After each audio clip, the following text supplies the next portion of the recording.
All right, hello everyone, and peace of Christ to all of you. Before we start, the reason actually I did this broadcast at this time, so people in Indonesia can be with us and they can join us in our program. Before we start, I received a message from somebody saying, can you invite a Muslim Indonesian scholar to debate you? And supposedly his name is Imam Shamsi Ali. So I start this video by inviting Mr. Imam Ali or Shamsi Ali to come and debate us if he think he can make it. Now, there's as I know, when somebody, like I saw a website calling him scholar, and I find this is very weird. To call someone from Indonesia a scholar, when the Arab who speak Arabic, they cannot understand the Quran. So we invite Mr. Imam Shamsi Ali, who is called by Muslims a Muslim scholar, known for promoting interfaith dialogues in the United States. Not sure why his prophet do not promote interfaith, but he does. However, he is more than welcome to join us, and we will speak to him with all the respect he deserves. And let us see how Mr. Imam Shamsi Ali, he can present Islam to us. Maybe he can do a better job than the rest of Muslims we witness until now. Until now, we never met a Muslim who he knew what he's talking about. Maybe Mr. Shamsi, who is from Indonesia, he can do better. So please, if you know Mr. Shamsi, inform him of my message, and he is more than welcome to call us in Skype anytime he wish. Now we go to our topic. Our topic is about spirituality in Islam. Spirituality in Islam. And I found some articles speaking about spirituality in Islam. Islamic spirituality and mental well-being, made by Zuhair Abdul Rahman. Introduction. The role of spirituality in emotional mental well-being.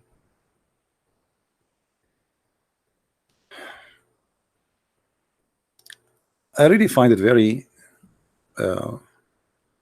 strange when Muslim he start quoting for me things which have nothing to do with Islam. Let us see if in their articles there is anything proof to us that Islam have a spirituality. I did not find anything. I looked, I searched. The guy he is quoting me from a guy, his name is Ibn Hazm. I mean, is Ibn Hazm is your God, your prophet? Who is Ibn Hazm?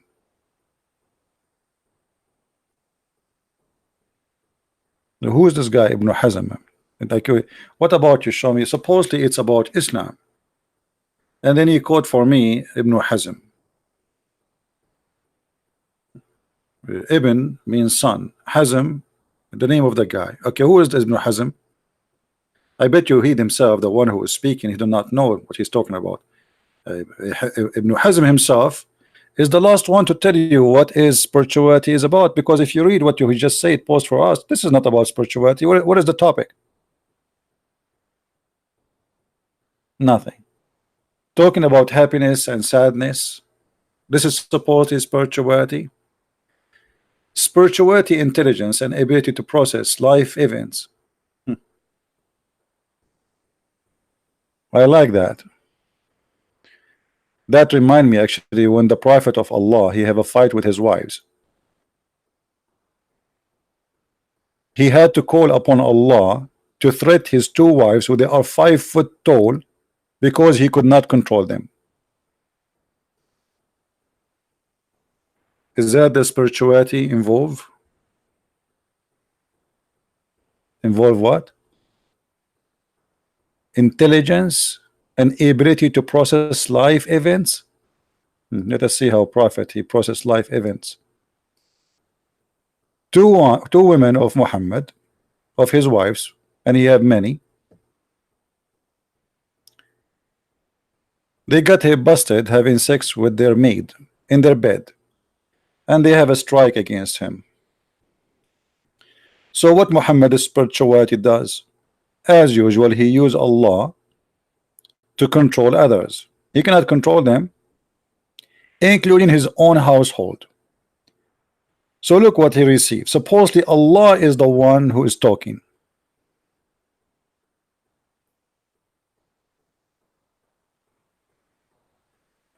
Allah saying to the wives of Muhammad, if you both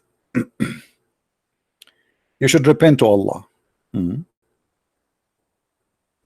Why? But if you don't repent and you aid one another against him, Muhammad, then Lu, Allah, even he is his protection. Allah is protecting. I mean, the translation here is weird. Who in the protecting friend? Allah is a friend to somebody now in Islam? Who is the idiot who did the big tell? Let's change the translation. That's really crazy. Suddenly they inserted the word friend. Friend. Okay.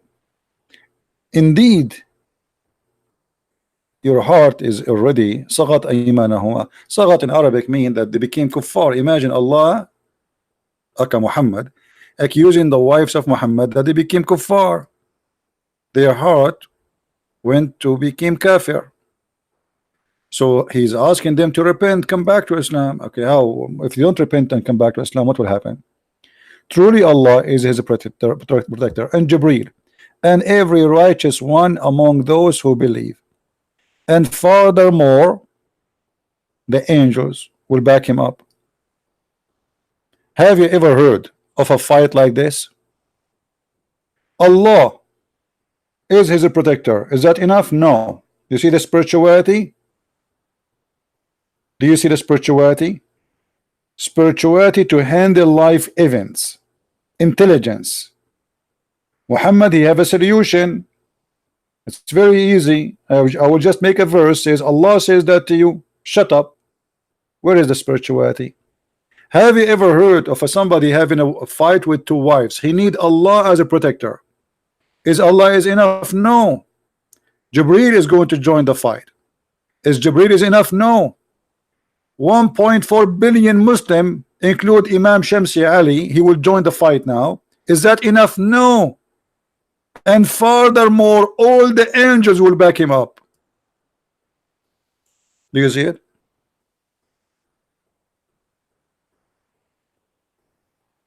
All of this to fight two women.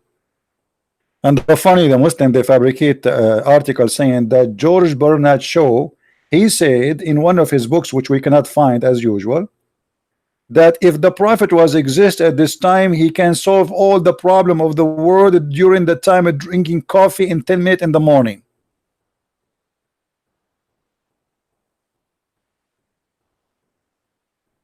But don't worry about my pronunciation, my friend. People, they like listening to me because of my pronunciation, not because it's a perfect English. They like it. And if you don't, you know what? Allah might divorce you or replace you with better women. Women who they are tourists, saihat, tourist. Yeah.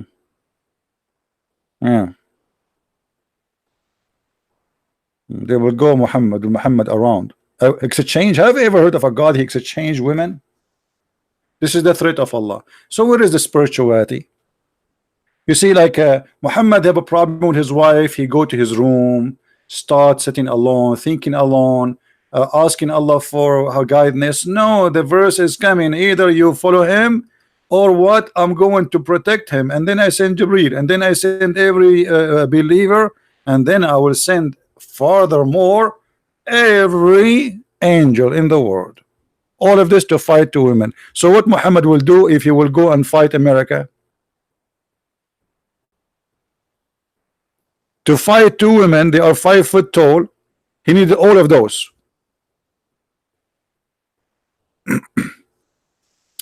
And then there is another Abdul. He wanted to refute you Christians, so he come with this, refuting Christian misconceptions about the Islamic paradise. And the brave look at the Christian paradise, and they are experts in our paradise, refuting the argument that there is nothing spiritual about Islamic paradise. Okay, what is the refuting? This is refuting chapter 9 verse number 72. This line proving that there is a spirituality in Islam. Let us go to the Quran just for a joke. 972. Oh boy, that's it. Abdul he found a spiritual verse in the Quran.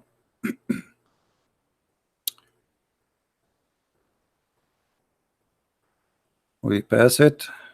All right.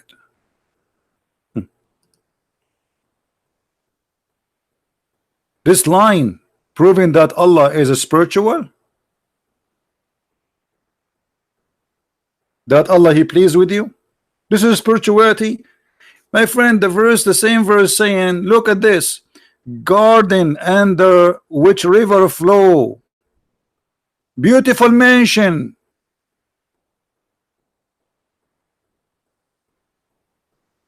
Do you see it?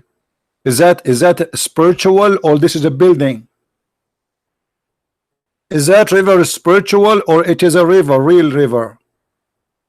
So this guy, he wanted to show us a spirituality. He says, well, Allah will be pleased with you. That is a spirituality. Obviously, you Muslims do not know what spirituality is.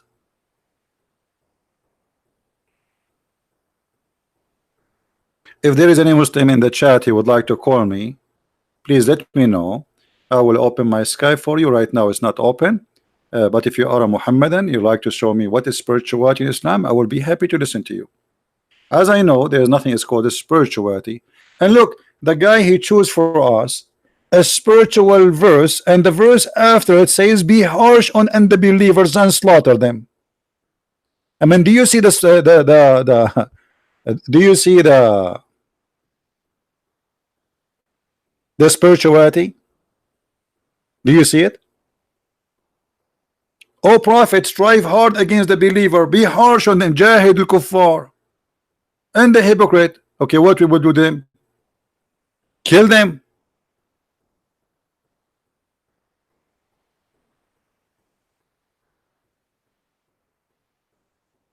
And by the way, here the Muslim, they say to us, there is nowhere in the Quran it says that a Muslim who leave Islam will be killed. No, it does.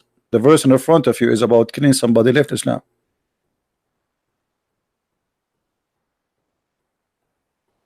Chapter 9 verse number 74 and 73 is saying, do jihad against the kuffar.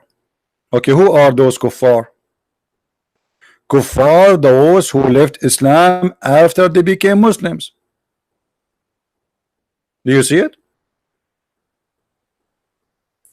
They swear by Allah that they said nothing evil, whatever they said. Okay, I don't know. Okay, and then indeed they uttered blasphemy, and they did it after accepting Islam.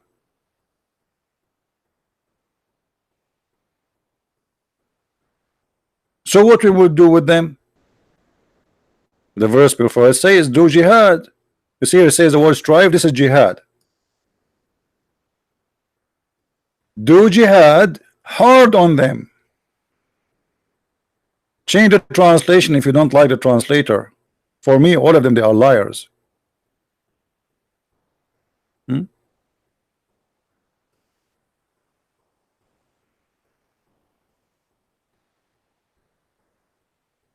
you see it?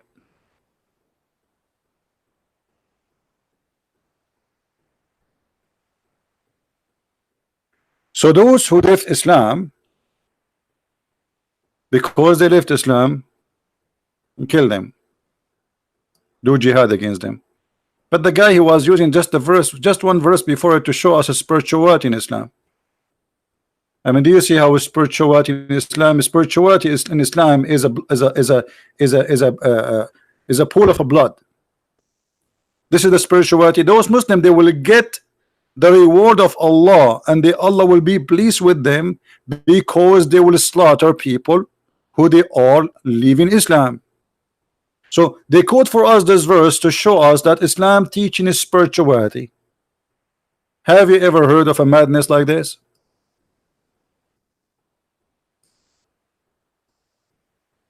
This is how you teach us a spirituality, my friend. That's a lot of a spirituality.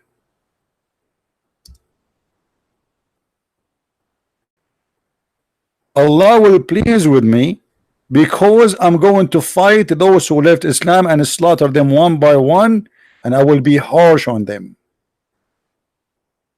You don't like the translation, we change it for you. Which Abdullah you like? This one?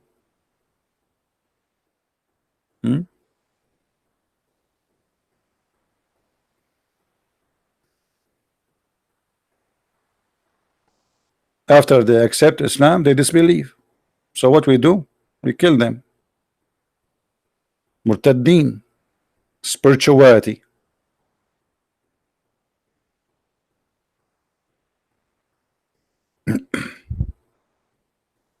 So when a Muslim he make an article proving to us something, you remember yesterday I made an article like a video which is titled "Refuting Islam from Muslim Refutation." You remember? This is exactly what's happening. Always we do that. They wanted to refute us about spirituality in the heaven of Allah. How you get heaven? How you get to the heaven of Allah? By waging war and killing people. A Muslim he might say, no, this is not about waging war. What about we see the interpretation? Shall we? Because maybe he's right. Maybe Christian Prince is giving you his own interpretation. What if a Christian Prince giving you his own interpretation? Christians, they do that. They lie a lot, brother. All Christians, they lie, brother. Don't believe them, brother. Okay, let us go. Let us see what the interpretation which Allah supposedly, or what Allah is saying to us there. We will go and open a Muslim scholar, or the Muslims accepted scholar by the Muhammadan. This is Ibn Kathir, chapter 9, verse number 73, 74. Order to do jihad, brother, against the disbeliever, and the hypocrite. Allah command the messenger to strive against hard about disbeliever and harsh against them. Allah command him to the civil and the believer, and the guys of the you give that. Okay, so Christian Prince was not lying. Allah commanded the Prophet to fight the disbelievers with the sword. I thought this is a verse about spirituality. Abdul now will say to me, this is a spiritual sword.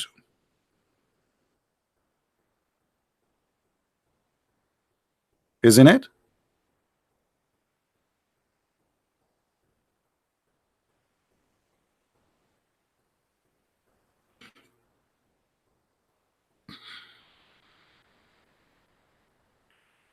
Any Muhammadan?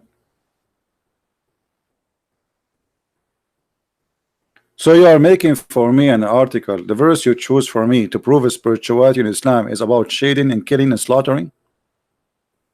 Is that the best you can do? Are you sure?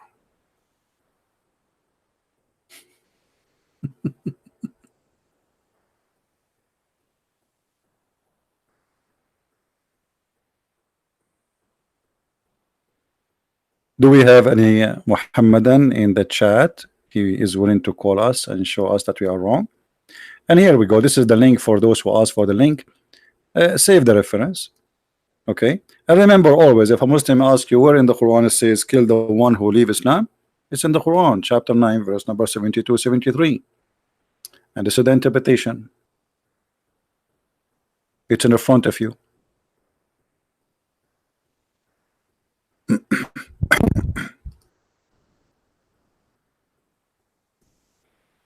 And the Quran says clearly that those who left Islam, you know, Muhammad have a duty to kill them all.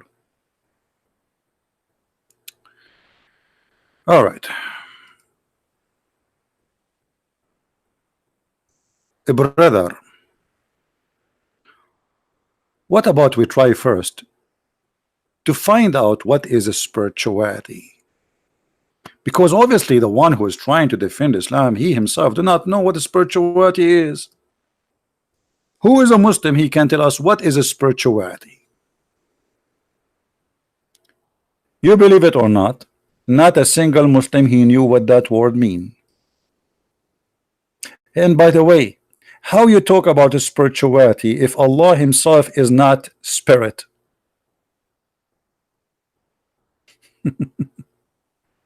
You are following a God who he himself is not a spirit.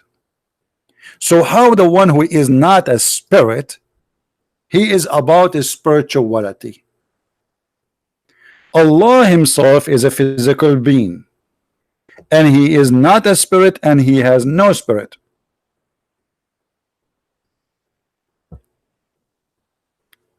Who is a Muslim want to tell us what is a spirituality? Anyone? Okay, forget about anyone. Any two? I cannot say anything, you know. If I say any smart Muslim, the Muslim get offended. Anything you say, they get offended. And by the way, I don't care you get offended or not. I want answers. It's your business.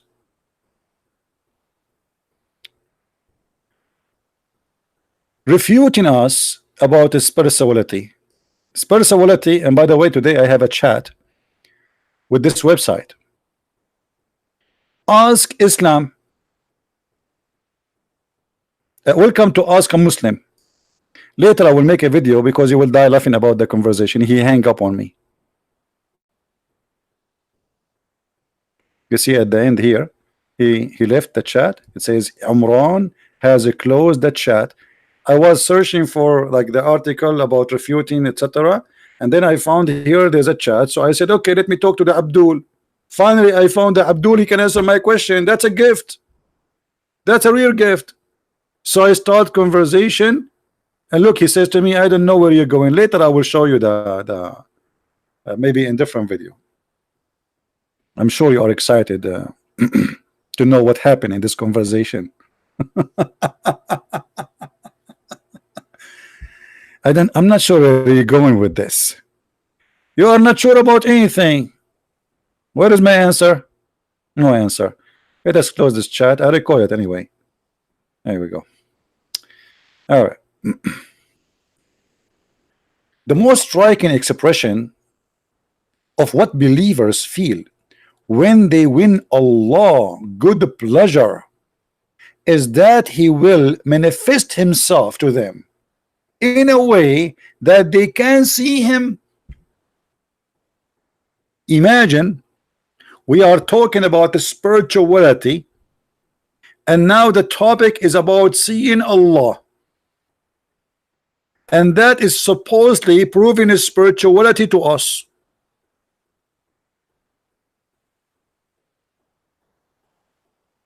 Seeing a physical being is the spirituality for Islam. Isn't it? This is amazing.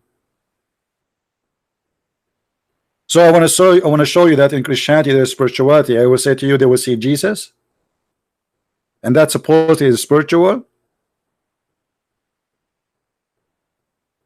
So if you want to teach your son to be spiritual, you show him Pepsi Cola, and then when he see Pepsi Cola, he tastes the spirituality.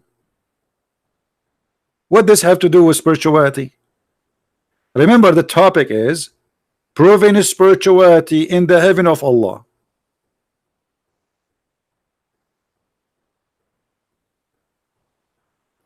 And then the guy, and by the way, seeing Allah, what do you mean seeing Allah? If you see how you will see Allah, you will die laughing. Allah will show his shin. This is the spirituality. Allah is going to show his shin. And this is supposedly proving to us the spirituality of Allah. And just to prove my point, I don't like to say something without giving reference.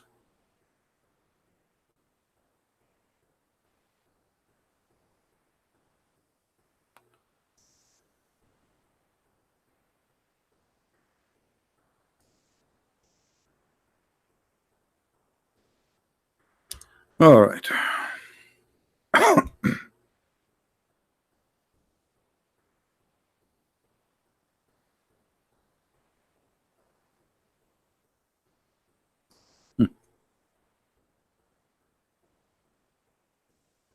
The shin of Allah. Do you see the spirituality? We will have shin party. This is a spiritual. So we will be around Allah, and Allah will lift up his skirt and he will show us his shin. And all of us, we will be like, wow. And Allah will be singing for us, I am sexy and you know it.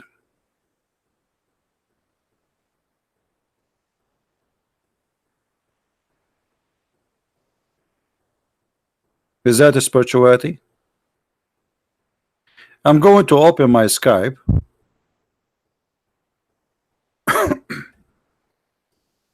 Just to give opportunity for any Muhammadan who would like to call us. And remember, you know, please be nice in the text. We attack the topic, not people. Allah is not a man, and Muhammad is somebody claimed to be a prophet, so he is a public figure, and he deserves what he got. All right. So who is a Muslim would like to call us? My Skype is open right now, and I will be happy to take you. Anyone?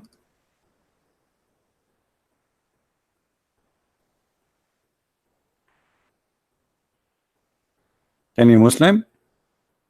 Until now, you Muslim, you show me no spirituality. I see nothing about spirituality. Yeah. I mean, you know what? There is a hadith about spirituality. I think I forgot it. I should not. I think I was trying to hide it, so you guys I don't see. SS. His name is SS. This is his name. SS.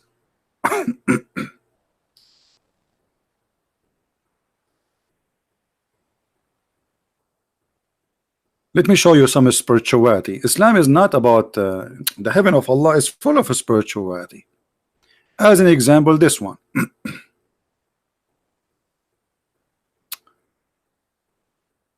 The Messenger of Allah said, the paradise. In the paradise would be a tent made from a single hollowed pearl, the breadth of which would be 60 miles from the soul side. If this is a very big spiritual tent.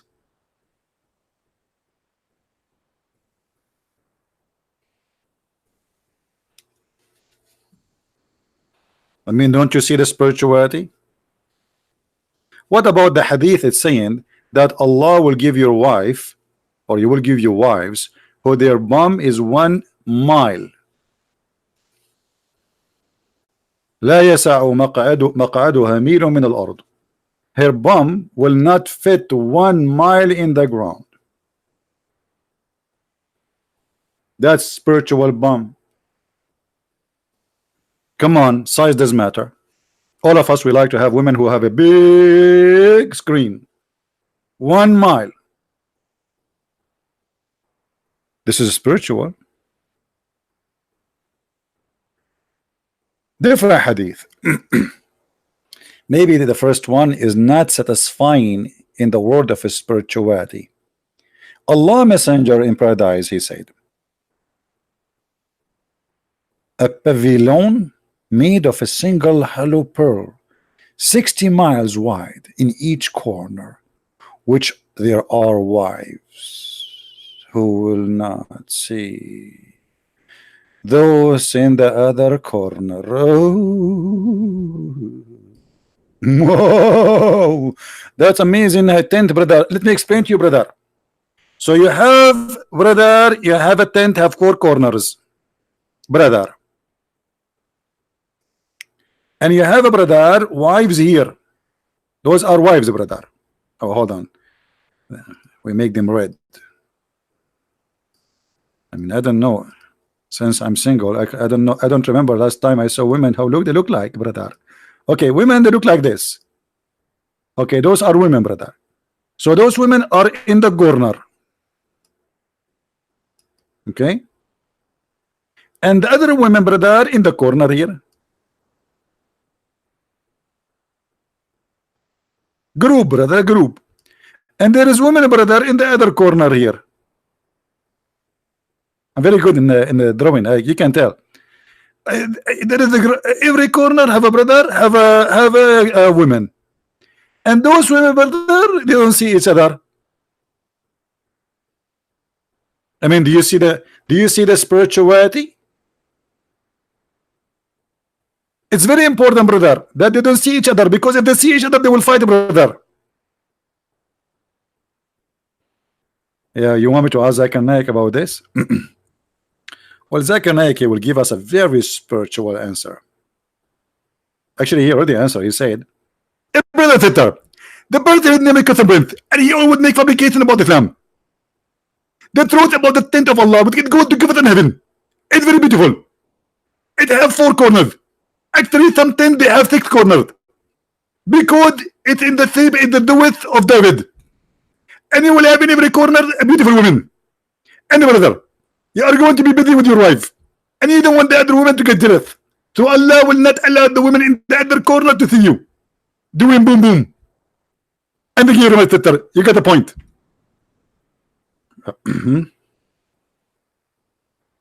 I mean, do you see how important it is that they don't see each other? Yeah, for sure they will fight. You know, like hello, stop doing their business. Boom boom, come here. Come on. They will not see. The other corner is so far, 60 miles away.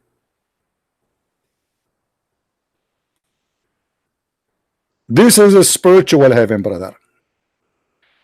They are trying to prove to us that the heaven of Allah is full of spirituality. What else? What else, brother? What else spiritual Allah will give us in the heaven of His heaven? Let me show you, brother. In the heaven of Allah, brother, the spirituality not only about corners of the tent, women they cannot see each other, as you see, and the believers will visit and enjoy. Boom boom, boom boom, spiritual boom boom, unbelievable. I learned this boom boom when I was in Asia. A woman in the street, she's very respectable woman, you can tell. She said, do you want to do boom boom, sir? I thought she is talking about the music. Anyway, what you can do when you meet the first time, when an Arab, he is a spiritual, he think about everything in a spiritual way. So I thought maybe she is going to play music for me when she said, do you like to boom boom, brother? Okay. And there are 2 gardens. 2 gardens? Why not? Why 2? Only 2? And the brother. And the contact of those gardens are made from silver. And the other garden made from gold. Do you see the spirituality, brother? One heaven, everything is made from silver. Another heaven, everything is made from gold. This is very spiritual.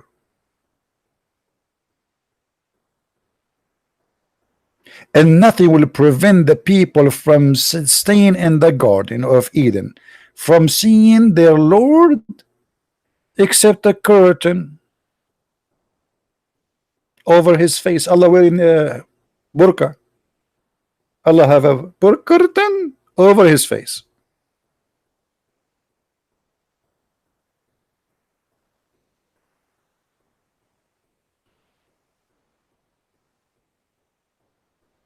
Any Abdul?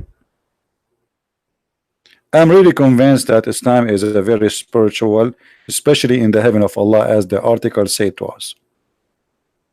Obviously, those Christians are not being fair, and they are not really being decent in their argument.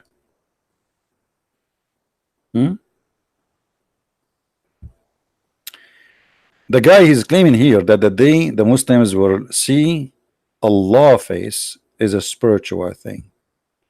This is what happened when you are bankrupt.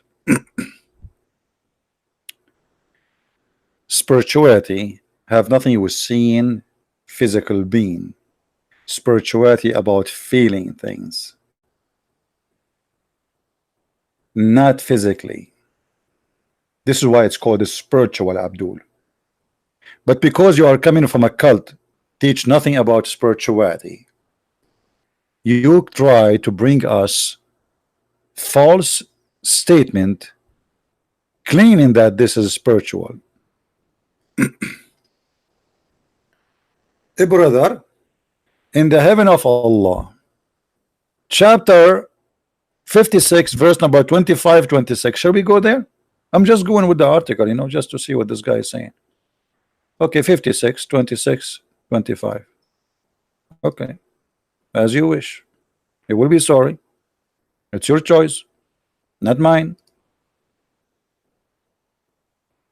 Okay, this is the chapter he chose, and this is the spirituality of Allah. Hey, brother, did you ask yourself why this guy he chose for us chapter 26 and 25 only? What about the rest? What about the rest? They will say salam, salam, that's spirituality. Salamu alaikum, brother. Alaikum salam, brother. That's spirituality. They will not hear about the stuff, brother. That's spirituality. Let us see the spirituality. Here we go, the verse before it. A brother in the garden in paradise, a multitude of those, the first, you know, there's groups in Islam, by the way, who will be the first, and Allah will make them very white. So if you are the best for Allah, you will be very, very white, and I will show you the reference. And some from the last, like some from the beginning, some of the last will go into Islam. And brother, you will be sitting in your bed. It says here thrones, it's false translation. In Arabic it says sururin mawduna. Surur, which is translation saying made from gold, but the fact they are not throne, they are beds. Spiritual, this is a spiritual, brother, a bed made from gold. And the brother, you will be reclining there on face to face. I'm so glad it's face to face, not and they will be served by immortal boys. Do you see the spirituality? I mean, isn't it obvious this is all spiritual? You will bring me, you choose for me a chapter saying that Allah will enslave little boys to serve me for eternity, and this is supposedly the chapter you choose to prove to us spirituality.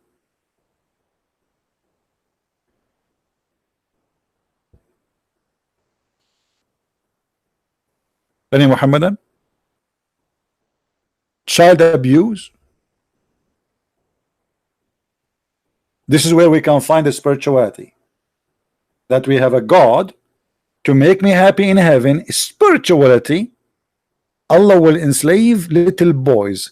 And by the way, do you know who are those boys? Muhammad, he said that those are the children of the Jews and the Christians.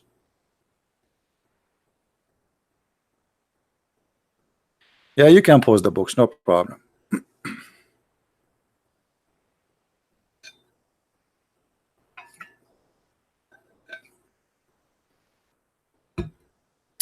And those who like to support us, they knew where to find our donation website in case there is some they want to do so.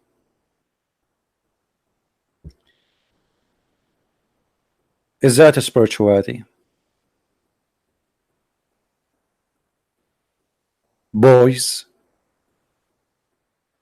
God cannot make me happy without having little boys who they are my slaves for eternity. How many boys I will have? Let us see.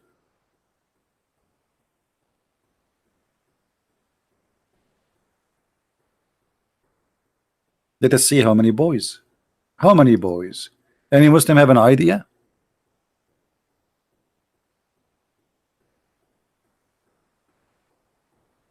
So we will have a throne or beds.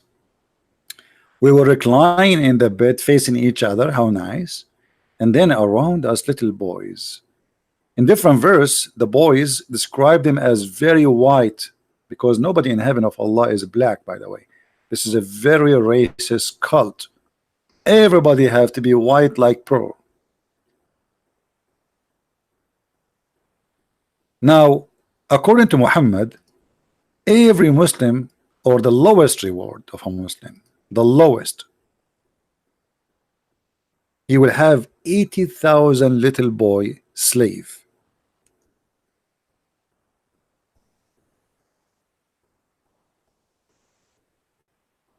How much? 80,000.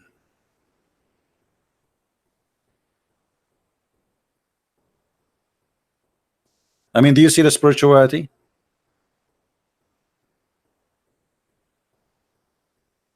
Thank you, my friend. I love Indonesia too, and this is why I'm trying my best to make a certain time for people from Indonesia.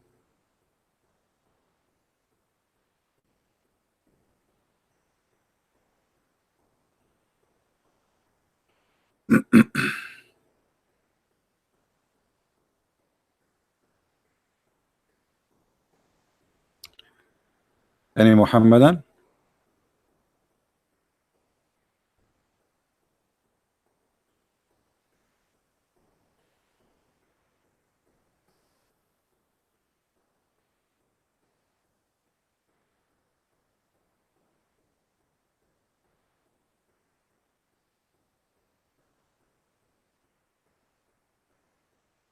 Hello?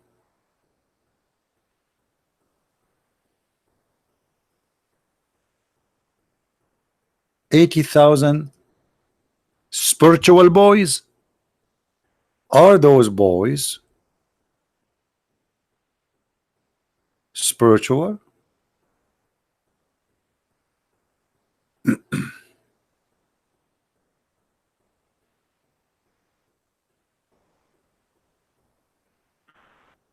Anyone? So when a Muslim, he tried to prove to us a spirituality, and not only that, you know, again, a lot of women, sex. You know, if you have my book Sex and Allah, you will go crazy reading all the reference. Like here, I'm not showing things because if we show how dirty things can go, YouTube already giving us hard time. Those who have my book, the last book, 2 volumes, Sex and Allah, they have all the reference, not all actually, because again, if I want to make all reference about sexuality in Islam, I need to make maybe 1,000 book, because this cult, all of it is about sex. Even those boys, which is in the chapter, it says here that they will not bleed. The Muslim translation saying they will not be drunk. But why the boys will be drunk? Who is going to be drunk? Who is the one is drinking? The boys or the masters?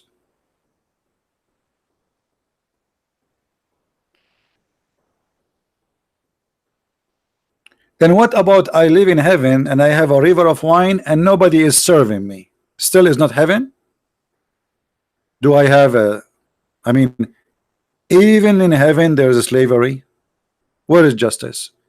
And slavery for who? Little boys. So to make one man happy, you make 80,000 little child jailed, enslaved, abused for eternity, and that supposedly make you happy as a Muslim. And by the way, can you imagine what 80,000 child is? I mean, what they will do exactly for you? 80,000 sandwich? What does that mean? Why you need 80,000 little boys?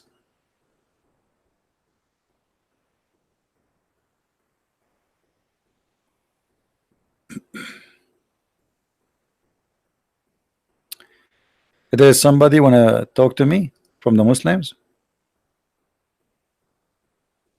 Just give me his Skype, please, and I will call him.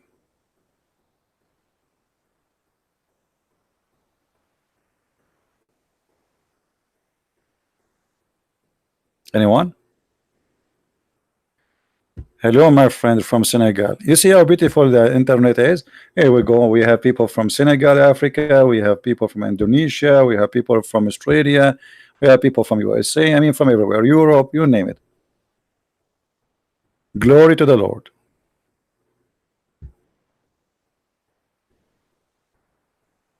Who is a Muslim would like to call me, please, to show me spirituality in Islam, which we cannot find?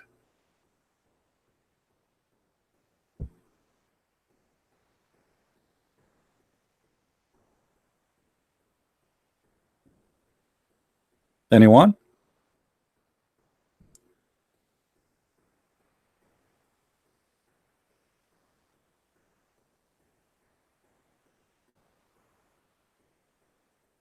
Well, I cannot translate to Indonesian. That's what Indonesian should do. You know, Indonesian, feel free, you can take my videos and you can add subtitle in your language.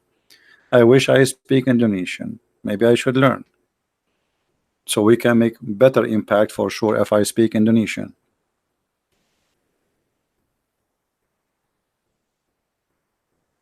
Any Abdul?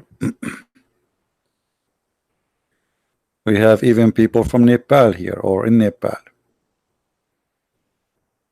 Who is a Muslim would like to call us and show us some spirituality? And then look, the buffet of Allah is very funny. You have a fruit, brother. In the heaven of Allah, you have a fruit. And the only meat Allah in his kitchen is birds. Sorry, there's only chicken. There's no shrimp, no lobster, no beef. I mean, that's it, birds. That's the buffet of Allah.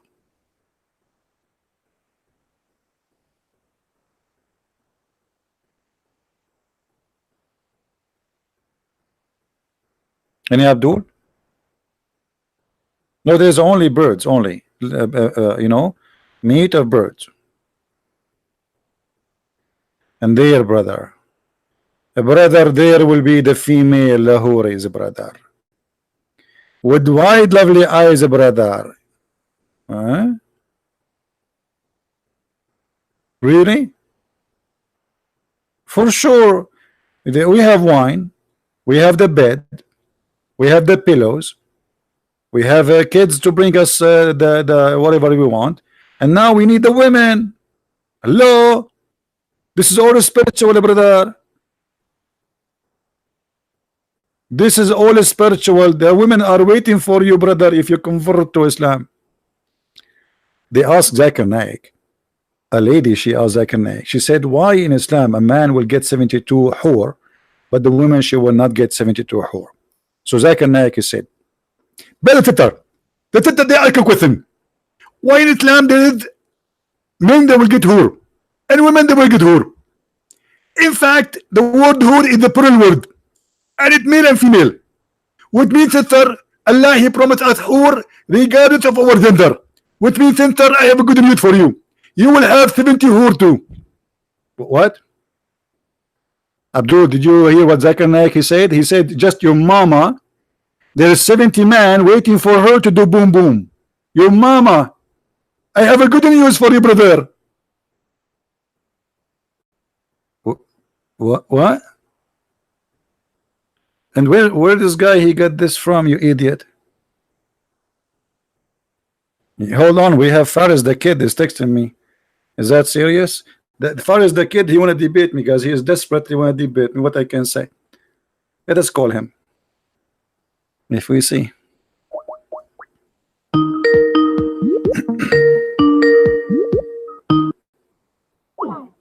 Coward.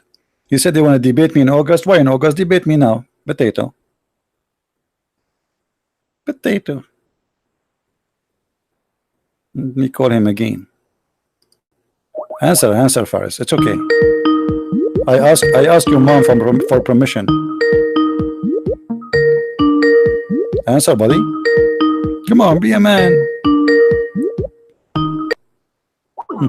You don't answer. Faris.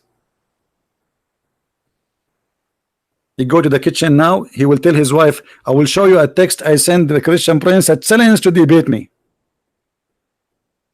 Don't show her that Christian prince he called you and you refuse. You have a meeting with who? With 80 boys, 80,000 boys? Anyway. So as you see here, the Muslim, they choose those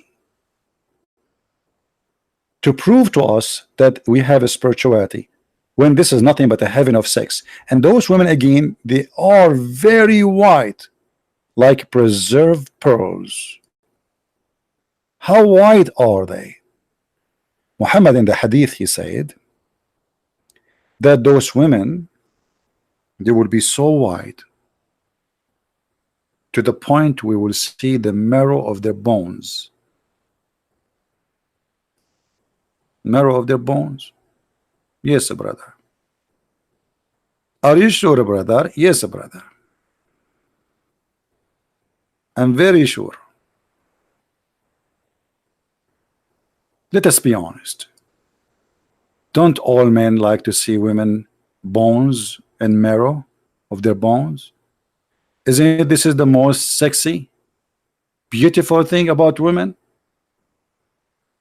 Look like the one who made this decision, he think that we are a bunch of dogs and we love bones.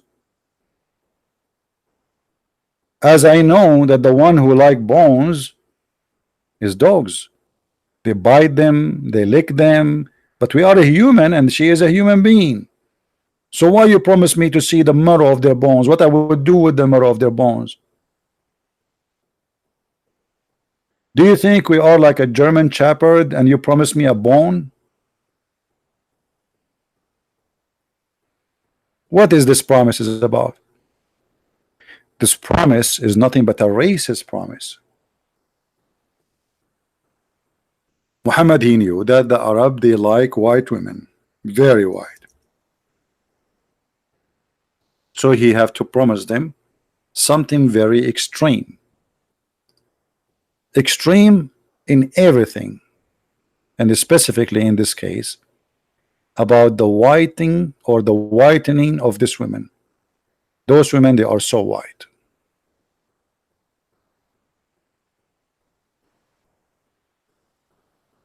And that's just to satisfy the Arab mentality of having a very white woman. So she is very white to the point you see the marrow of their bones. But if you think about it, you would think Muhammad is promising a little puppy some bones so he can eat it and lick it, because you know this, you can seduce a dog with bones, not a human being. Why I want to say this is ugly? This is really what is beautiful for you? Yes, for what he meant, that they are so white to the point they are transparent, and you can see through the flesh of the body. And this is additional proof that Muhammad have nothing to do with calling himself a prophet. It's just a scam. It's a promise of a stupidity, cannot be a promise of somebody truthful. Look at this position. Alhamdulillah. Brother, look at this, brother. Those women are so beautiful. Sorry, I cannot look longer. You know, I mean, look longer because I'm single and I will be tempted.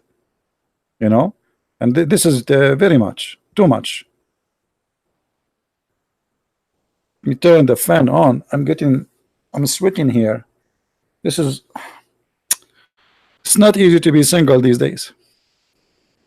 I think I'm going to convert to Islam if I don't move those pictures. I'm trying to move the pictures, but they are stuck. I cannot move them. I mean, my hand is not moving because the beauty is striking.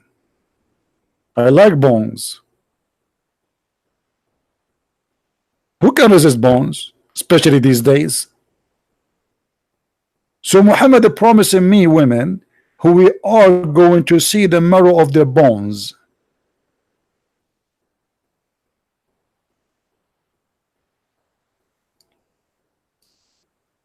Do you think she was going to say sing for you? Who will be so beautiful? Do you see the word here? They say pure. Not me. This is not me. This is not me. This is the Muslim translation. It says pure and transparent. Be honest, you and you and you. And you women too. Hey, you women there. No, another one. The woman she's touching her nose. I know you. Okay, now you. Don't you like to be transparent? Be honest. Hey, women here. Do you like to be transparent? Let me tell you the benefit of being transparent. You can go in an airplane and nobody see you. You don't pay for a ticket and nobody see you. You can go to an open buffet, which I love a lot, and you can eat as much and nobody can. But by the way, they can see the hamburger in your stomach, but they cannot see you. Transparent. Our wife in heaven, they will be transparent. What is that? A jellyfish? So you are promising me thousands of women who they are jellyfish.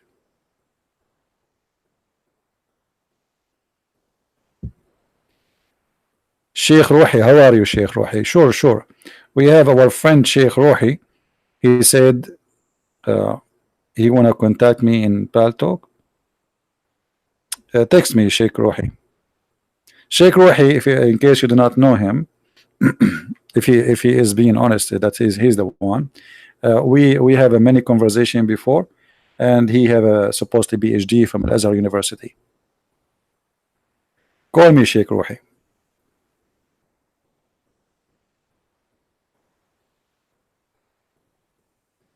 You are more than welcome.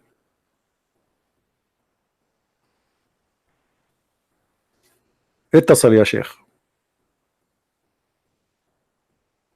We encourage all sheikhs who have a PhD from the highest school of Islam in the world to call a Christian prince if you have anything to say. But last time we have Sheikh Rohi, and he is listening now, which is good. All of you witnessed that he could not answer anything really. Oh, in Paltalk. Okay, sorry. You said, I thought you are going to call me in. Okay, hold on, Sheikh Rohi. Let me open my Paltalk. Yeah, I forgot. We never spoke in Skype. We spoke in Paltalk only. Invite your friends, guys. Look like things will get exciting. We have Sheikh Rohi. For sure, we will speak to him with a lot of respect. He's a nice gentleman. He's a big sheikh, and he have a PhD. And as I heard, he have many books too. I'm not sure. I think he said that, right? So let us log in Paltalk. Okay, Sheikh Rohi, I am in Paltalk right now. Feel free to text me. I don't remember your name.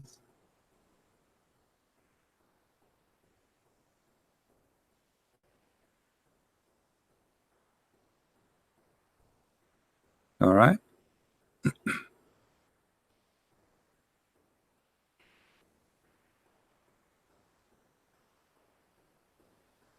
We are waiting for Sheikh Rohi to call.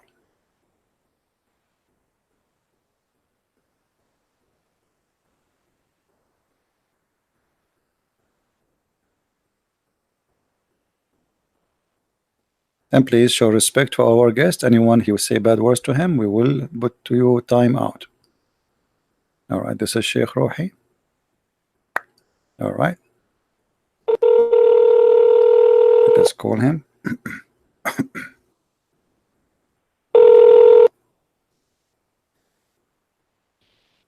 Hello. Assalamu. وعليكم السلام يا شيخ، شو أخبارك؟ You hear me شيخ روحي؟ لا أهلا، ازيك عزيزي؟ how are you؟ جدا جدا ممتاز، نشكر الرب. Sheikh Rohi, we welcome you and people that are listening, and maybe you like to share things with us. What do you like to say, Sheikh Rohi? You're welcome. how are you بارك I'm fine. I'm fine. الله فيك I'm يا fine. عزيزي.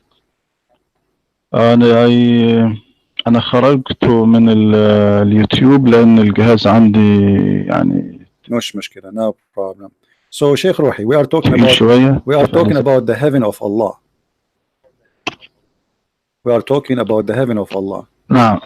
And I see in front of me a hadith where the Prophet, he promised us women who they are so white to the point we will see the marrow of their bones.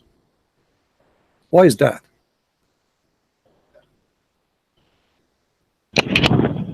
Yes. Thank you, Christian Prince.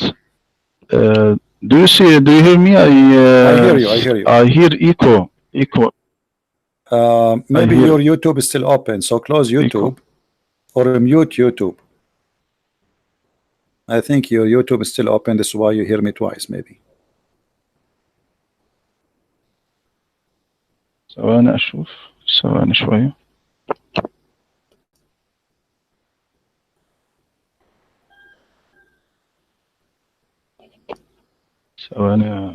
ثواني بس أشوف اليوتيوب. كده الصوت.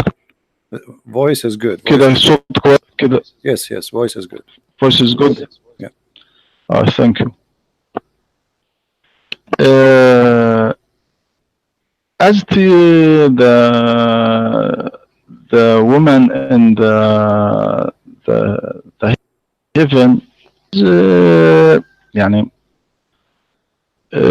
that you don't imagine the unlimited ability of God Almighty. So here are laws differ from the earthly laws that known to people in this world. This يعني in this physical body which man lives in this earth now will not, because he will have a new body differ from this body, so human cannot imagine how it will be with God on the hereafter. So God Almighty has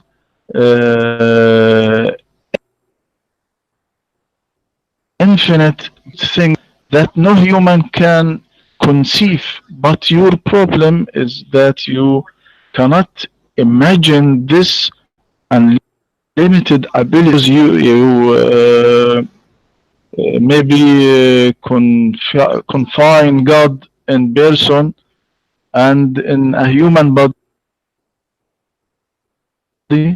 This Islamic content that makes God's power unlimited.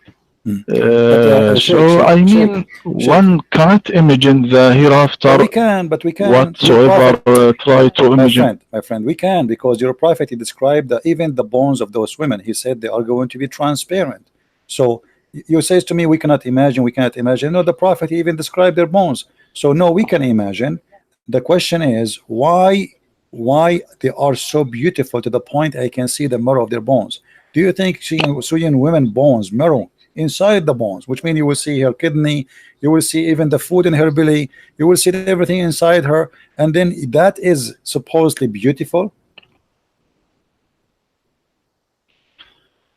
Yes, what a problem. This is from but this is ugly. This is not beautiful. Here we go. If we look at an x-ray, because now we can have this, we can look at any x-ray for any woman or any human being, and we will see something ugly. This is disgusting. This is not something beautiful. In the hereafter, the body of this human change and differ in this body. But this metaphor to understand the people in this age of the Prophet Muhammad alayhi wasallam. What metaphor? He's speaking about the marrow of the bones. Now this is metaphor. You switch this to the metaphor. Do you have any proof that this is metaphor? This is not a metaphor. This is about physical women. You will sleep with her, have sex with her. Are you going to have sex with this woman, or this is something virtual? Yes. Well, what's the problem? This okay. The problem is why he is obsessed with the white color. They are so white to the point we can see the marrow of their bones. What if I like to have a black woman? What's wrong with the black women? Why in heaven of Allah, all of them, they are white like pearls, and they are so white to the point we see the marrow of their bones? What if I like a darker skin? What if I like an Asian woman? What's the problem? Why they have to be very white, and they are extremely white to the point we can see the marrow of their bones? Is that because Muhammad is an Arab man speaking to Arab men who like white women? No. It is that Prophet Muhammad sallallahu alaihi wasallam want to say to people that in the hereafter the woman was very beautiful. One cannot imagine the hereafter whatsoever. Try to imagine if you مثلا if you describe the sexual pleasure felt by adult to 5 years old, can that child imagine it? No, he cannot imagine it. He described it as well as man, because in the hereafter will be things which no eyes has seen, no ear has heard, no human heart has ever perceived. So when God speaks of paradise, is to us the likeness of the garden, the likeness promised to the righteous in it are rivers of pure water. Say it is the garden, and says they were only given a simulation of it. So it is the sexual in the heaven. But you see, I listened to you to the end, but you gave me no answer, because all what you are saying to me, well, Allah will give us something beauty, and this beauty is someone we will see the marrow of their bones, and this is ugly for sure.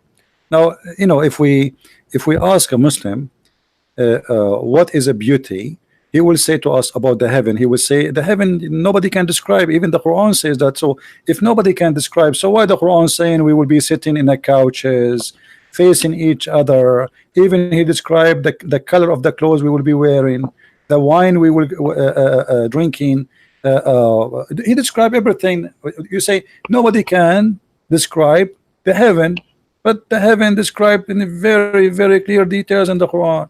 So why Muslim, they say to us, why my throne in heaven is going to be so big to the point it is 70 mile big, and why my tent is 60 mile or 70 mile? One of the hadith, your prophet, he said that the bedroom of a Muslim is going to be from Yemen all the way to Syria. Is that true? Where the hadith, my friend? Can you read the hadith, please? Yeah, here we go. I will read it for you in Arabic, and then you can go and get us. Then I will show a translation.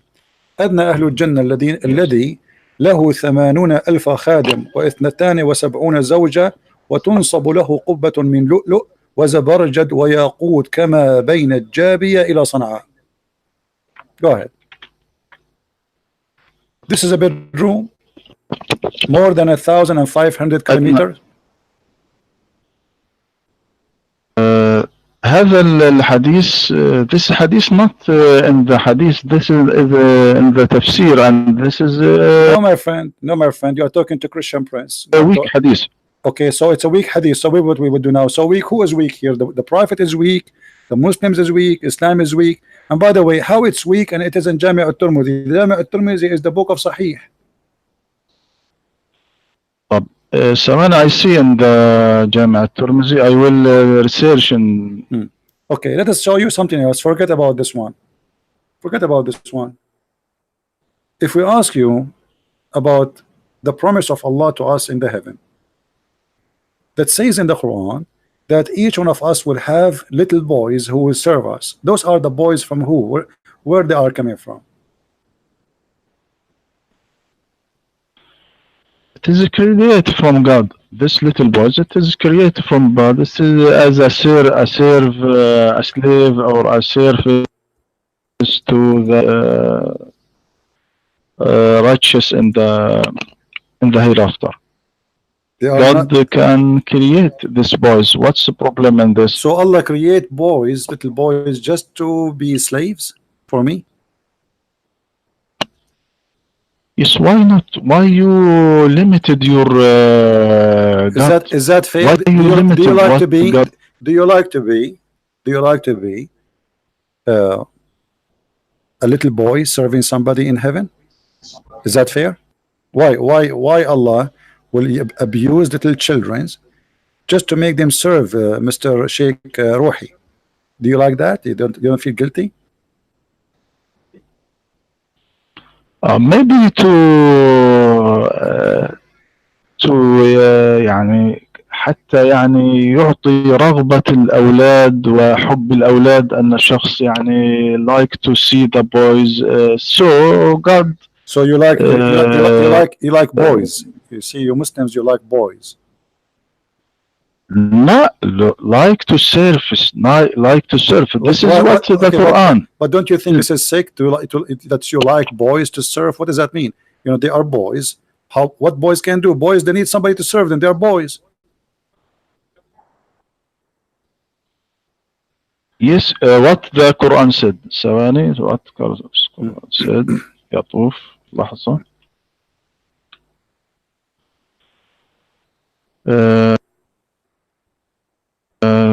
لحظة أنا أقرأ لك الآية. مطوف عليهم ولدان مخلدون إذا رأيتهم حسبتهم لؤلؤا منثورا. يعني that this boy is serve the righteous in the hereafter. And what is the beauty about that? ثواني, I read what the interpreters said in this ayah. This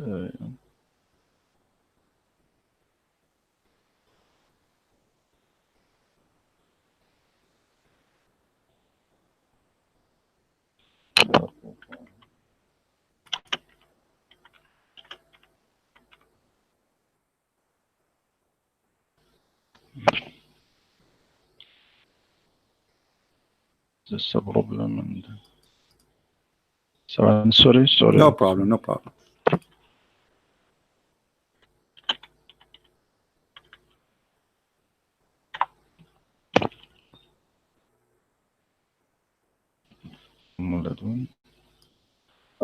يطوف عليهم ولدان مخلدون بأكواب وأباريق. يعني هنا يقول الطبري buy glasses and serve the righteous. And what is beautiful about that? You see, in the heaven, Rohi, supposedly, if you wish to have a dish in front of you, is going to be just say you know, a bit, like in the name of Allah, correct? So why you need a servant? And you will not get dirty. You will not need a shower. Your clothes will never be dirty, will never be ruined. They will never have a wrinkle. So what that boys will do?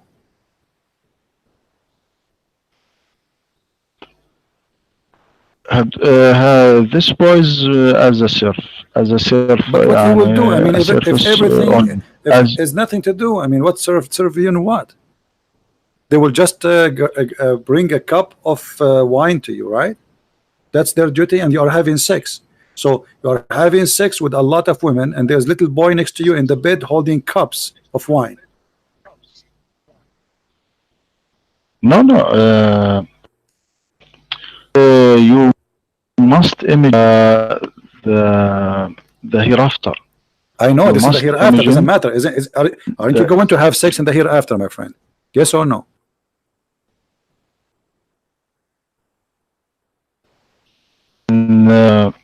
much. As to this, I said what's the problem in this? Okay, I'm saying to you, so you are saying there's no problem that there's 80,000 little boy around your bed and you are having sex with a lot of women, and those boys, each one of them is holding a cup of wine for you, and they are watching you having sex. No. How they watching you? So what do you mean? No, they are around you. They are around you. They are your servant. There's no other servant. They are little boys, and they are having sex. Here we go. It says reclining in your throne, and with you there is women, huru ain in the throne, in the bed, and they are very white. And who is the one serving you when you are with your women? The boys.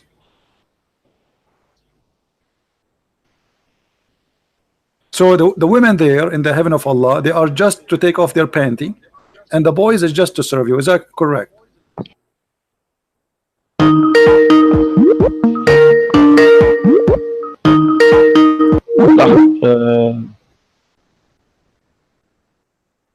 Yeah. You hear me? Yeah, I hear you, Rohi.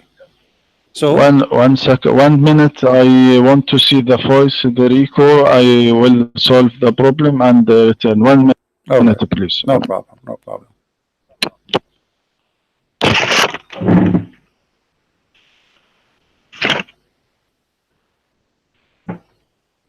This is the spirituality of Allah. 80,000 little boys, slavery, and what their duty is to serve this guy, the sheikh with long beard, wine. This is what he's saying to us, and he's saying, what's the problem? Child abuse. And the one we are talking with is Dr. Rohi. He is a sheikh. He have a PhD from the highest Islamic school in the world, Al-Azhar University.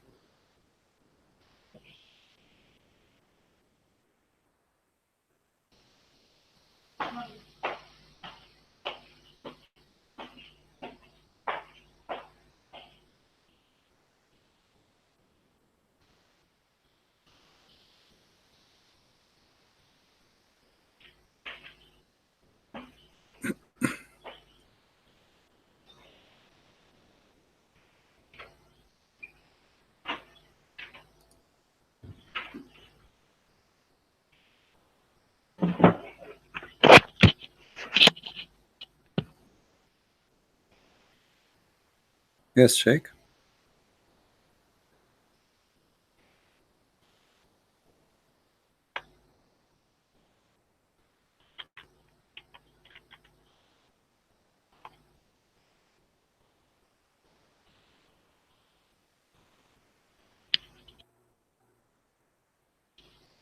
That is the question. Yes.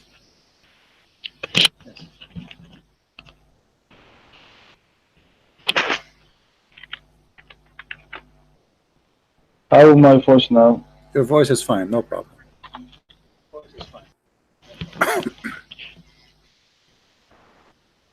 We are waiting for you to talk. So what's your? My problem is can't Allah make me happy without having those boys? So look what we have here. The heaven of Allah is nothing but like a Las Vegas casino, full of prostitutes, women I never met, I never saw, I never heard of. They do not know me, I don't know them. They don't even know their names. Those women, they are ready for me just for sex. In the top of that, there is a bedroom which is so huge, in the size of 2 countries, and there's thousands of women waiting for me. And those women, they are so white to the point we can see through the marrow of their bones. In the top of that, this God he believe or teach, he promised a child abuse for little children to be slaves for eternity. And you are telling me what's the problem?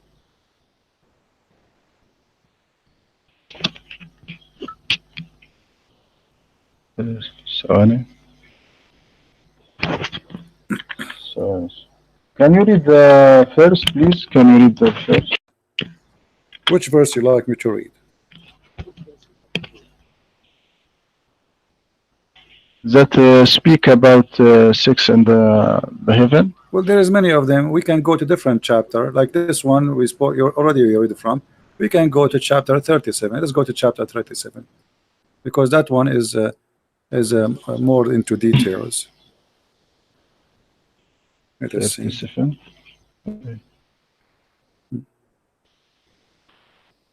You will see here that you are going to have, and by the way, I don't know why your God, he kept repeating himself. I mean, he just said that in the other chapter. So what the point? I do not know. Which verse, please, in chapter 37? Chapter 37, you can go and read it from 43. 43, 44 is a repeat. Is a repeat of chapter 56, proving again that Muhammad had nothing to say. Yeah, 43, chapter 37.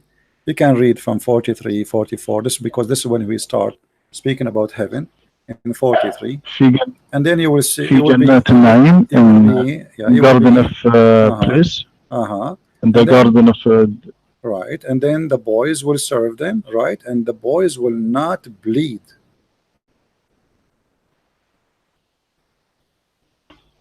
على سرر المتقابلين. على سرر المتقابلين. Who is the one who will not in bleed? The thrones facing each other. Who is the one who will not bleed? The Muslims or the boys? Both of them, chapter 56, verse number 19. And chapter 37, verse number 47, both of them it says Yanzifun. Yanzifun means bleed. Who is going to be not to be bleeding? The boys or the men? The men. What now I translate what's meaning of Yanzifun? Yeah. In English. Sorry. Well, you speak Arabic. Nazif means bleeding. Is that correct? You speak Arabic, I speak Arabic. Yanzifun is a verb. Yes. It is there shall be not trouble in it, nor shall they be exhausted therewith. But it says this is the translation of this. Forget about translation. This is all fabrication. You know that. The word Yanzifun means bleeding. You know that, I know that. And you agree that the word Yanzifun means bleeding. Who is going to be not to bleed? The men or the children? Oh, the men or the men. Okay, so the men, they will not bleed from what? أنا أقرأ للتفسير. أقرأ لك التفسير.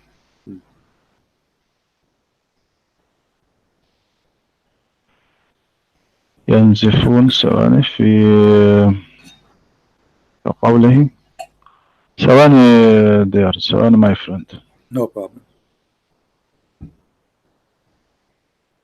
That I read into the تفسير ثواني.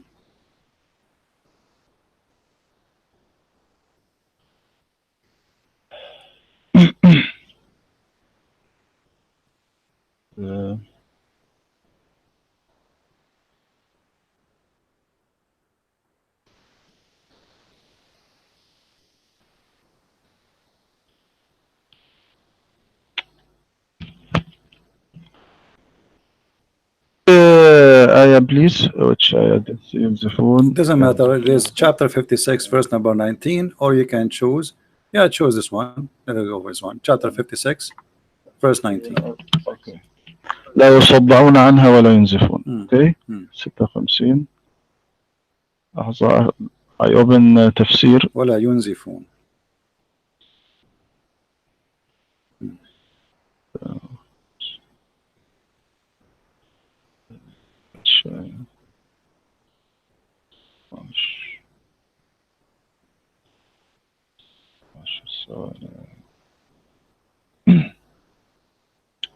What said ينزفون?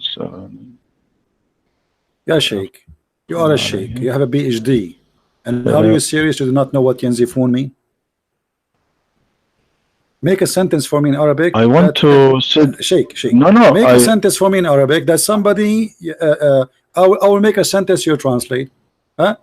نزف مني الدم. اوكي Okay. لا What ينزفون؟ ينزفون يعني لا تذهب عقولهم ولا يعني Since تبيد أموالهم okay, ولا تهدم صحتهم لا okay, تضيع. hold on. بهذا So hold on. So you are saying to me he is saying the word bleeding, but he meant by that their brain will not bleed, their health will not bleed. What does that mean? this Why he chose this word? النزف هو if you want to answer you in Arabic النزف that هو الضياع الذهاب. لا ينزفون لا تضيع صحتهم لا يضيع منهم. Don't lost of anything in the hereafter as the word this word. So what see is ابن كثير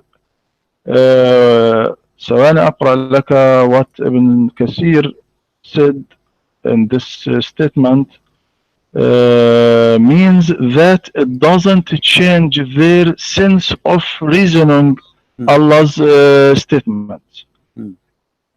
This is what said in Ibn Kathir and said all. Well, Ibn Kathir Ibn Kathir trying to cover a problem because isn't your prophet? He says that Muslim when he go to heaven, he will go to the bazaar, to the mall, and this mall have pictures and images of men and women for sex. And if a man he like an image of a man, he jump in it and he have sex with it. Did your prophet says that or no? Where he said that? ثواني أقرأ لك ما قال ابن كثير. Okay. Meaning they will never get headache. I know what Ibn Kathir said. They will never. Ibn Kathir is a big fabricator. Even he denied the story of Al-Gharaniq, and you know the Gharaniq it's exists in the Quran. He denied what is even written in the Quran. Read with me carefully. Muhammad says, indeed in paradise there is a market in which there is no buying nor selling except for images of men and women. So whenever a man he desire an image, he enter it. What you will do with the image, Dr. Rohi, after you enter the image?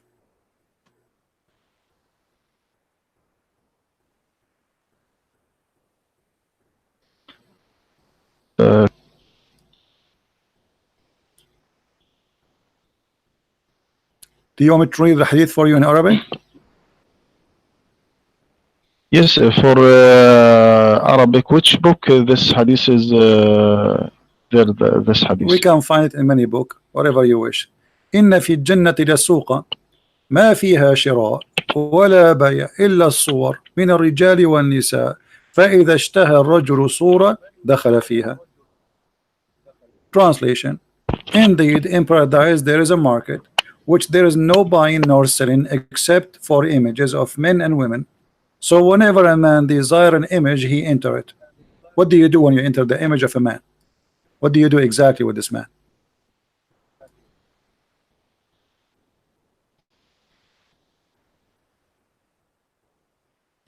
Week. This is in Musnad Ahmad. Anything we say, and this is anything this we week, say, it's embarrassing. This week, anything we say, it's embarrassing. It's weak. Okay, but don't you know that weak is accepted, Sheikh? You are a Sheikh. You graduate from Al-Azhar. You know Al Hadith. Even weak Hadith is accepted. That's why it's called weak, even if it's weak, because weak means it has a rank. It's not rejected. The Hadith there is Sahih. No. No, absolutely. What are you talking about? Weak hadith is accepted. So Muslims in order okay, hold on. When you say weak, does that mean it is bad, it's rejected, or it's mean it is possibly true?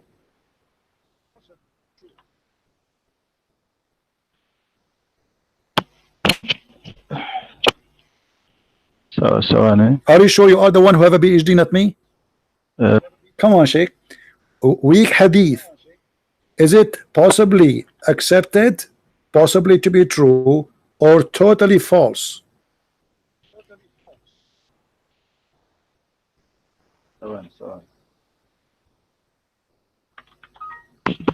This hadith, and if the hadith weak, we don't take from hadith al-aqidah, and our belief in this hadith, but in the that's funny, isn't it? Okay, when you say only what you like, as what he says we take only what we think is good, what we think it is good. So you are saying to me, you choose your cherry, whatever you like, you like. You don't like, you so you say I'm going to reject it because this is embarrassing, right?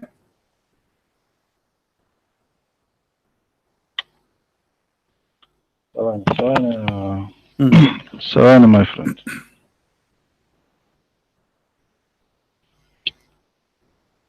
ثواني أشوف الحديث. There's a sheikh, his name is Sheikh Hamza. I don't know if you know him. He said those Muslims who say weak hadith, they have a weak argument. He said that. I can even play the video for you. Those Muslims who say weak hadith, they have a weak argument because weak hadith did not flunk, it passed. I'm just quoting him exactly what he said.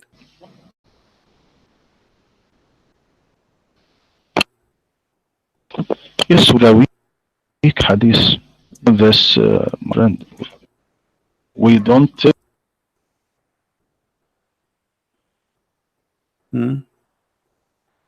weak hadith our religion. Well, is the Quran weak hadith? Is the Quran weak hadith?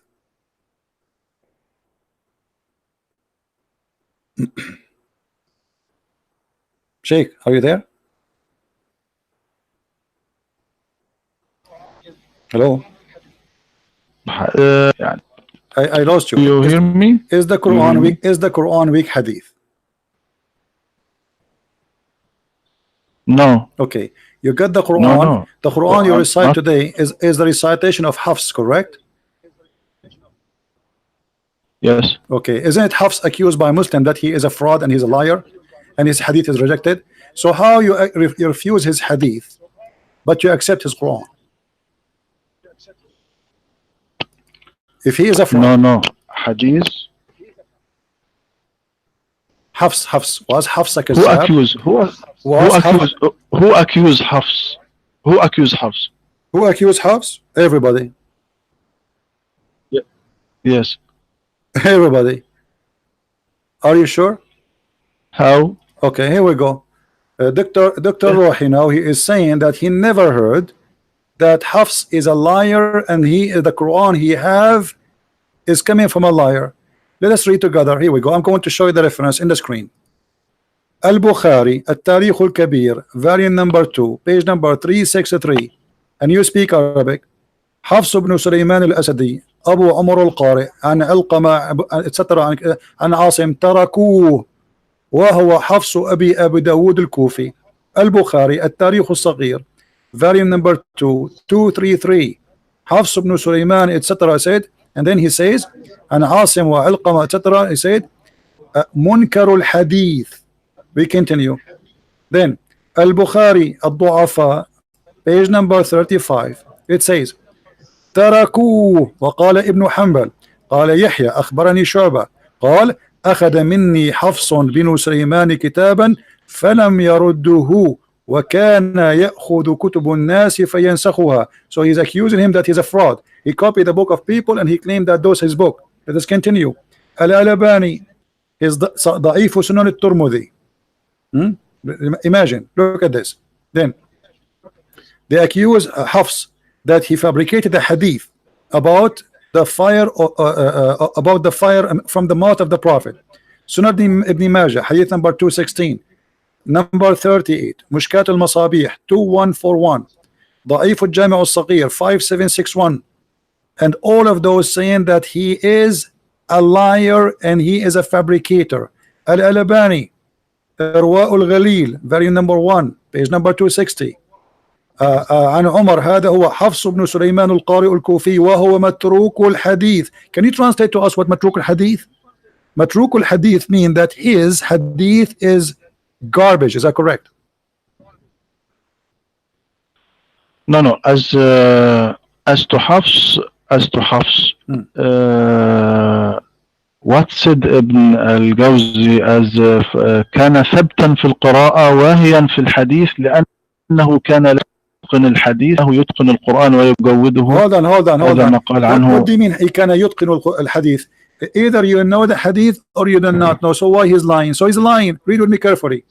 وقال الساجي عن أحمد بن محمد البغدادي عن ابن معين كان حفص أبو بكر ومن أعلم الناس بقراءة عاصم وكان حفص أقرأ من أبو بكر وكان كذابا,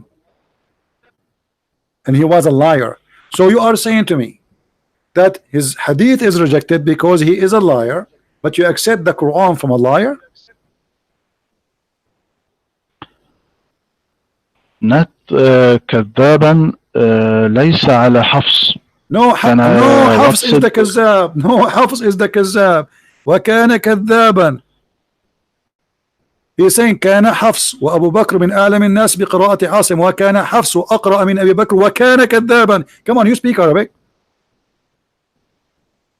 I mean, yes. Come on. So isn't it now who narrated this? Who narrated this hadith? Narrated الساجي. We showed you even. We showed you Muslim. Yes. Muslim قال متروك, قال عنه متروك, قال البخاري تركوه, قال الجوزاني وقد فرغ منه الدهر, وقال ابن المديني ضعيف الحديث وتركته على عمد, عن أبي حاتم عن عبد الله عن أبيه متروك الحديث, البزاز. All of them, they say that he's a liar. So you Muslims taking the Quran from a liar. Do you have the Quran of Hafs? Do you have a book? Listen to me. Listen to me. Rohi, do you have a book written by the hand of Hafs? It's called Quran. No. Listen to me. اتهام ابن معين, هذا الاتهام منقول narrated عن ابن عدي قال حدثنا أحمد بن محمد البغدادي قال سمعت يحيى بن معين يقول كان حفص بن سليمان وأبو بكر بن عياش من أعلم الناس بقراءة عاصم وكان حفص أقرأ من أبي بكر وكان أبو بكر صدوقا وكان حفص كذابا. Now if we look at this narrated from Ibn Ma'in هو ابن محرز أحمد بن محمد البغدادي. This is this narrated ثقة? Is this أو هل this from disciple ابن معين وافقوا على هذا النقل؟ نجد أن الراوي عن ابن معين ابن محرز أحمد بن البغدادي مجهول, لم يذكر هذا الشخص في كتب الجرح والتعديل ولم يذكر فيه لا جرحا ولا تعديلا, فهو مجهول الحال. البخاري أحمد بن حنبل صحيح مسلم النسائي كتاب الضعفاء حفص, all of them they are saying not one person. Look how many names. وقال البخاري تركوه, وقال مسلم متروك, وقال النسائي ليس بثقة ويكتب حديثه, وقال في موضع آخر متروك الحديث, وقال صالح ابن محمد لا يكتب حديثه وأحاديثه كلها مناكير, وقال الساجي يحدث عن etc وحديثه بواطيل, قال أبو زرعة ضعيف الحديث, قال أبي حاتم لا يكتب حديثه, his hadith is a lie, we don't even write it down. كذاب, قال ابن خراش كذاب متروك يضع الحديث, he is a liar and his hadith is rejected and he fabricate hadith. قال أبو أحمد الحاكم ذاهب الحديث, قال يحيى بن سعيد عن شعبة أخذ مني حفص بن سليمان كتابا فلم يرده وكان يأخذ كتب الناس فينسخها. So he is a fraud, he take books of people and he write it down, claim it for himself. So I can quote for you all those references. Look how many, it's endless. Ibn Habban, all of them they are saying Hafs ibn Sulaiman كذاب, he is a liar.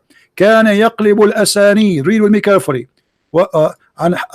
وقال etc كان يقلب الأسانيد ويرفع المراسيل وكان يأخذ كتب الناس فينسخها ويرويها من غير سماع لنفسه. So how you say, and let me ask you, is this hadith is accepted by you? Read the hadith.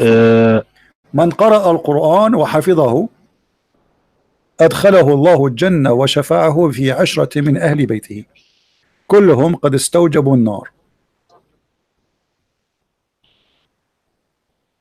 It is hadith weak. It is hadith weak. But why it's weak? This week hadith. Why it's weak? Is that because it's Hafs saying the hadith? No. ثواني to discuss what about Hafs, about you said about Hafs. Everyone who نقل تكذيب ابن معين لحفص وابن محرز المجهول الحال, بينما الذين لم يذكروا التكذيب أكثر. يعني كل من ترجم لحفص من أئمة الجرح والتعديل تطرقوا إلى ضعفه في الحديث وإمامته في القرآن، ولم يشر أحد منهم إلى اتهامه بالكذب. فهناك بين عند أهل الحديث بين الراوي المتروك وبين الراوي المتهم بالكذب. يعني الترك متعلق بضبط الراوي، لكن الكذب متعلق بعدالة الراوي. يعني إذا الراوي إن كان ضابطا لحديثه. Not only one person reporting. Listen, all of those scholars who they are the top of Islam, they said he is rejected. Now I have a challenge for you. Can you show me one hadith which is written by Hafs is Sahih? Just one. Just for my education. I want to learn from you. He is awake in hadith. But not even one hadith. The one who gave you the Quran, not even one hadith of his is. You are the one who said to me that weak hadith is rejected 5 minutes ago. Now you are saying to me that all the weak of Asim is a lie. So this guy, he could not bring one true hadith, just one, just for fun. Who is going to believe in this? So you are saying to me, I cannot find you one report from Asim which is not a lie. That's what you just said. I said to you, give me just one hadith. Asim, he said it is not a lie. You said to me, no, all of them, they are a lie. As to Hafs, what said of many scholars about Hafs? I just showed you, he's a liar. All of them say the same. He's a liar. يعني للمثال مثلا وكيع بن الجراح ماذا قال عنه وهو متوفى سنة 196 هجرية؟ قال مات قريبا من سنة 90 و100. قال وكيع كان ثقة. مثلا سعد بن محمد بن الحسن العوفي تلميذ حفص نقل الخطيب البغدادي عن مجاهد قال حدثنا محمد إلى آخره، كان لو رأيته قرت عينك به علما وفهما. الإمام أحمد بن حنبل الإمام أحمد بن حنبل. But your answer proved the opposite, because if we cannot find one Sahih hadith from Hafs, that means he's a liar. And you just said you cannot find one Sahih hadith from him, just one. I mean, isn't it amazing? Like, imagine, Dr. Rohi, you live and you are now 60 years old. In the 60 years of your life, you could not remember one correct narration from your prophet which is true. All you remember the lies. Isn't it obvious that he is a fraud? Imagine you are 60 years old, and then I say to you, tell me one true story from the prophet, and all the story you tell me, it's a lie, it's rejected. So what do you mean that there's others they say he's a good man? Let us keep going. Dr. Rohi, listen, we are talking about the heaven of Allah, and you said to us in the heaven of Allah there's a drink. Muslims, they will not get drunk as you claim, and women, they will be there having sex, and those women are created for the men. Are they created from a flesh like a human? Are they human, those women? Yes, like a human. Sure. Okay. God created women like a human. As how is Allah going to have sex with them? How? No, Allah know how. What you say? How Allah who have sex with? Chapter 21, verse number 17, doesn't say that if Allah. And let us read in Arabic, so we don't go with the game of the translation, which is all a lie. لو أردنا أن نتخذ لهوا لاتخذناه من لدنا إن كنا فاعلين. What the word lahu mean in Arabic? Allah speaking, saying if we want to take a partner, we will take it lahwa, we will take a lahu from ourselves if we want to do that. What is the lahu? اللهو هو الشيء الذي يضيع، يعني يجعل الإنسان يضيع العمل الجاد. اللهو هذا هو اللهو. هذا هو اللهو في اللغة العربية. This is an average answer for somebody who is not educated. You are a person who have a PhD in Islam from Al-Azhar University. How you come with such an answer? Lahu in Arabic is women. Never. You want to challenge me, Dr. Rohi? لا. Do you want to challenge me? Yes, where this? Okay. Can you give me a dictionary said that lahu women? The thing is, you are saying to me never. Okay.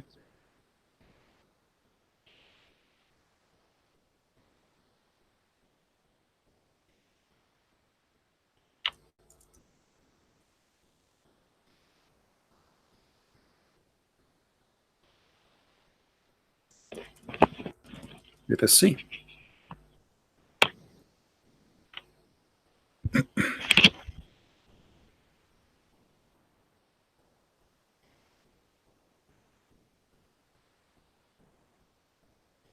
Can you see my page?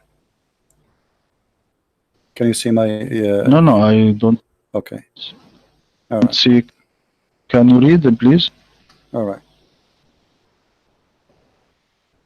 We will see here. This is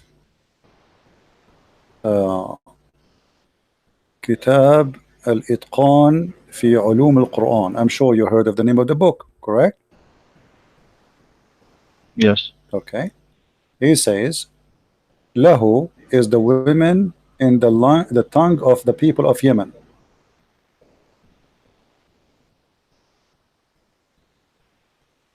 No, I want a dictionary that said Lahu is the women and hold on. in the women, not okay, you are the القرآن في علوم.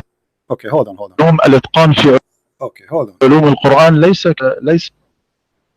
So now the Tafsir, the books of Tafsir are not accepted by Dr. Rohi. Is that what you are saying? Yes, one of the interpreters said what do you this, mean one? Which one? Which one of them? It is not true. Which one? All of them they say the same. It is not true. So now, what do you mean not true? Do you know? Okay, who is your favorite interpretation? Who is your favorite scholar? One of now I want to read to you from Ibn Kathir what said about this ayah. Okay, you want to read from Ibn Kathir? Are you sure? 21. Okay, read from Ibn Kathir. No problem. 21. I searched the because Ibn Kathir, my friend, agree with me, and you have no idea what you just did. Ibn Kathir agree with me. I just told you, all the scholars agree with me. Okay. Okay.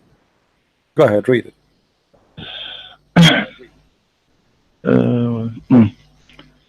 Had we indeed to take a pastime, we could surely have taken it from us if we were going to do that. Ibn Najih said, narrating from Mujahid. So this is Ibn Kathir said, had we indeed to take a pastime. And what the word this lahu? Is the meaning don't skip the word. What the word lahu in the book of Ibn Kathir? Does it mean a woman? Yes. And this yes, but you said never. A second ago, Dr. Rohi, aren't you the one who said never? Now you said yes. So Ibn Kathir agree with me that the word lahu mean a woman. He don't said, and I search and Ibn Kathir verse. All right, then if you don't say that, let us see if he say that or not. What he قال لو أردنا أن نتخذ لهوا لاتخذناه من لدنا إن كنا فاعلين. قال ابن نجيح عن مجاهد لو أردنا أن نتخذ لهوا لاتخذناه من لدنا، يعني من عندنا. يقول وما خلقنا الجنة ولا موتا ولا بعثا ولا حسابا. قال let me read for you Tafsir Ibn Kathir. You are escaping the disaster. This is Ibn Kathir in the screen. Everybody can see it, including you.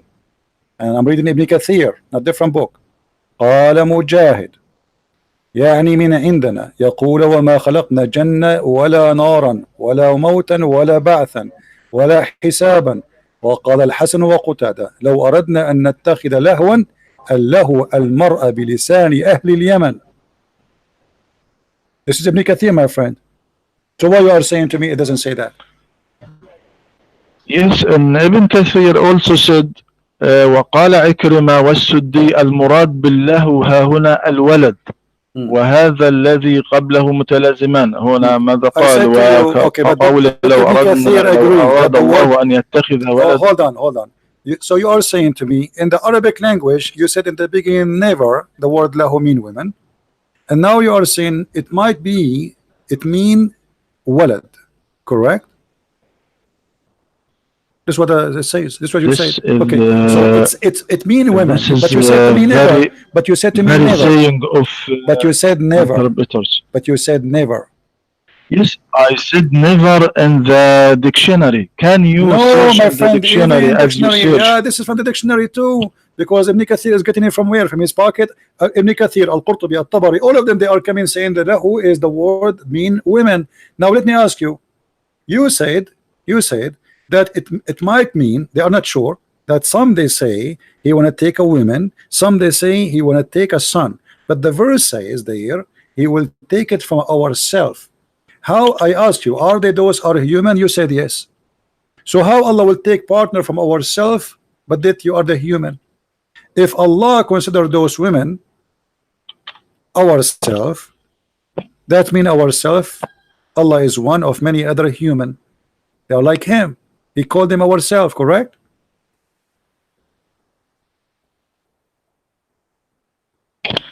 From lahu in the dictionary, please. Can you search about My friend, why you want to word lahu in the okay, dictionary? all right.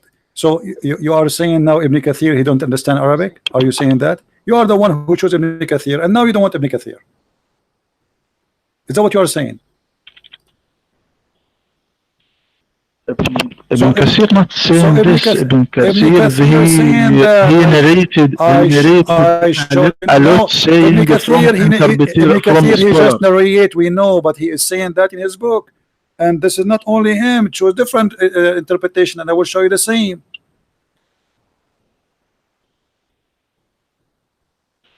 So what we will do But now? there is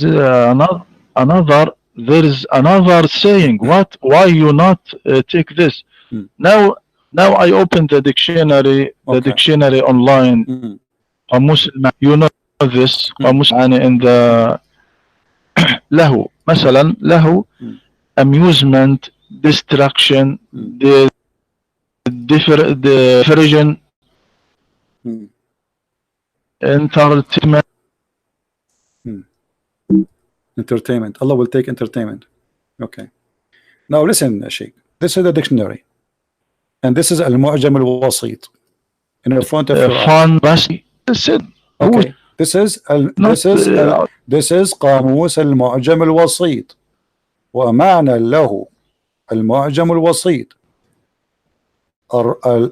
لسان العرب القاموس المحيط قاموس عربي all the dictionary you wish to have. It says in the front of us له المرأة الملهو بها, a woman which you play by her, which means sex. It's in the front of you in the screen. Don't tell me now you do not know Arabic. And this is the dictionary you are asking me to show. No, this in the dictionary is in front of me. الله ما لعبت به وشغلك من هوى وطرب ونحوهما. True, but what is meant in the Quran, Allah will take it as a partner, so he cannot take party as a partner. So you have to find what he meant. He's talking if you want to take a partner. Are you saying lahu mean party, and Allah will take a partner party? He will partner with Mr. Party. Is that a person? So Allah saying, if I want to take a partner, I will take a lahu. So lahu have to be a person, not a party, not just something fun, a person. And it says in the front of us in the dictionary, and this dictionary you choose, al-mar'a al-malhuwa biha. And Ibn Kathir, Al-Qurtubi, Al-Tabari, Al-Jalalain, all of them, they say the same. Let me open Al-Jalalain. I will put it in English in the front of everybody, so everybody will see that you are trying to escape the disaster. Allah is saying, if I want to have sex, I will have sex with women who they are like us, from us. So the Muslim, they claim that Allah is one and no one like Allah, and then we find that Allah, he have us, and he is going to have sex with the women of the heaven. And who is the one saying that? Is that Christian Prince interpretation? No, this is your interpretation, your scholars. And let me put it in the screen, and I will make you, Dr. Rohi, if you don't mind, please, to read for us. And it's in English. I will show it in English, so everybody will see. Here we go. This is Tafsir al-Jalalain, and it is in the screen. Read for us, Dr. Rohi. I will give you the link. If you want, you can open the link in your browser. Here we go. I will send it to you in your in Okay. Here we go. Open it. It says, had we desire to find some diversion that which provide diversion in the way of a partner or a child, we would have found it with ourselves from among the beautiful eyed houris or angels. Do you see it?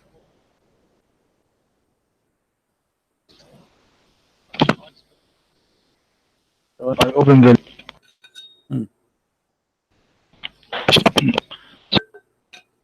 when I open the link. No problem.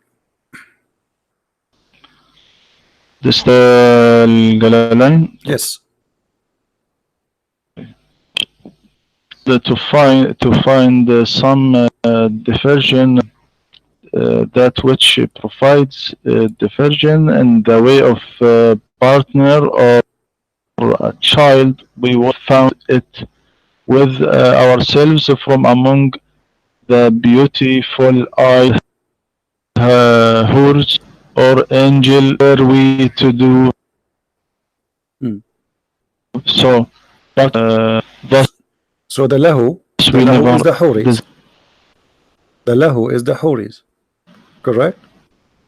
You are denying this all this time, and all the scholars, including Ibn Kathir, they are saying, and this is Jalalain, all of them in dictionary saying that the word lahu is women for sex. So Allah is saying if you want to have sex, you will have sex with the women from the heaven. How that is possible?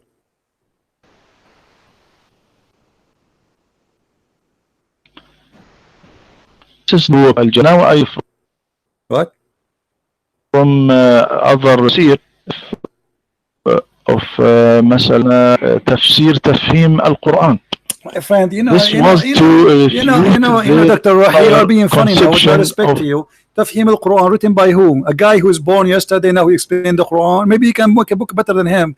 We are talking about the Jalalain. You quote for me Tafhim al-Quran. This book is written by who? Tafhim al-Quran. Yes, but by Mickey Mouse. So you are a person who have a PhD, and then you quote for me someone who says stupid things. He is not a scholar, and nobody even agree with him, just because you are trying to avoid the point. Ibn Kathir, Al-Jalalain, Al-Qurtubi, Al-Tabari, everybody is saying that this is a woman, and those are, is Al-Jalalain a scholar or he's not? But not all this Al-Jalalain, Al-Tabari, Ibn Kathir not accepted on one few. They accepted, my friend. Here we go. This is Ibn Kathir. Ibn Kathir is quoting all the opinion. He is not rejecting any. He is just quoting for you. This guy, he said it's meant this. This guy, he said it's meant that. The other one, he says no, it was the women. So he is quoting for you opinion. It's not Ibn Kathir explaining. And the same for Al-Jalalain. This is what it's meant. لو أردنا أن نتخذ لهوا ما يلهى به من زوجة. This is what Ibn Al-Jalalain is saying. Tafsir al-Tabari is the same. So you are trying to avoid the problem. Allah is saying he will take a partner, and this partner is a woman, and he called that women ourself. If Allah is one, how he call women ourself? What ourself mean? Min ladunna, ourself. How those women became ourselves? Yes. Okay, are those women from the kind of Allah? Maybe from his family or his tribe? No. God wants to see to us to people that he is not like a human. Not he need to anything as a human. So if he want to take anything to pass time, he don't need people, don't need a human, don't need. What do you mean you don't you need? to help you? He said if we want we will take this. He just told you he would that if he wish. This is he's saying if I wish I would do that. So he choose from who? He says I will take them from the huri. So you cannot deny saying he will not, because he don't wish. He don't wish. In kunna fa'ilin, if we want, he did not say I don't. He said in kunna fa'ilin, if we want to do that. However, it's an option. So if he want to do that, we will do it. We will take it from those women. Now, why he called those women ourselves? Regardless he wish or not. if I call those people ourselves, that means they are from my kind. You see, when I say ourselves, we are talking about us, maybe as a family, maybe as a tribe, like maybe two tribes are talking to each other. One of them, he says ourselves, we don't agree with yourself. So when Allah says ourselves, speaking about taking a partner, he is not speaking about himself only. He's speaking about a group which is covered by an umbrella, which is ourself. So in order for those women to be considered from the ourself, they have to be from the same kind of Allah. What said the Tafsir? فبين تبارك وتعالى كيف يفعل الله لو أراده ولا خلاف أنه تبارك وتعالى لا يريد ذلك ولا يفعله. فإذا هذا ما قاله المفسرون لا خلاف بين ذلك أنه لا يريد ذلك ولا يفعله. The Tafsir says too that Allah, if He want to have a sex, He will have it with the women. That's possible. Then it's about if He wish or not. So, and He called those women ourselves. So Allah is not what the Muslim they claim. He is a monotheist. The oneness of Allah, He called a group of females who they are made for sex. And I ask you, are they human? You say yes. Those are huri. How Allah saying it is possible if you want to take a partner, He will take her from a human. She is a huri made just for sex.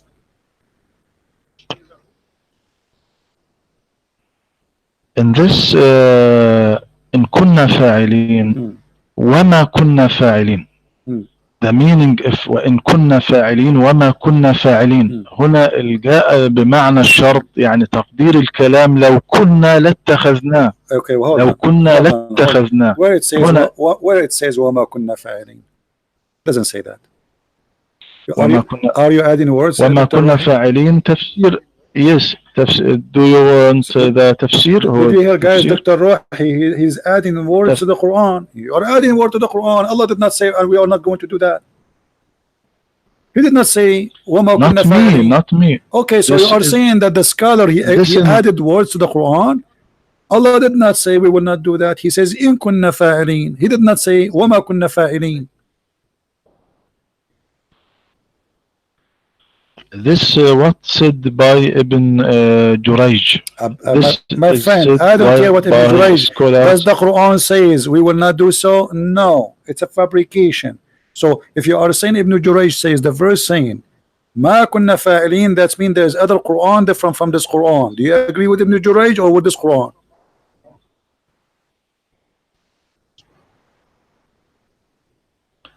So in kunna ذلك لن يفعل هذا الشيء لا يتخذ لهوا. إن كنا, my friend, إن كنا, that's mean if we will do that, we will do this, but doesn't say nowhere I will not do that. If I say to you, if I want to buy Pepsi Cola, I will stop in that supermarket. So I did not say I will not do that. I say if I want to buy, I will buy it from there. As simple as that. Nowhere it says I will not do it. However, the important, my friend, he do it or not, that's not important. The important is he says we are going to take it from us. He's talking about taking a partner, and the partner is from us.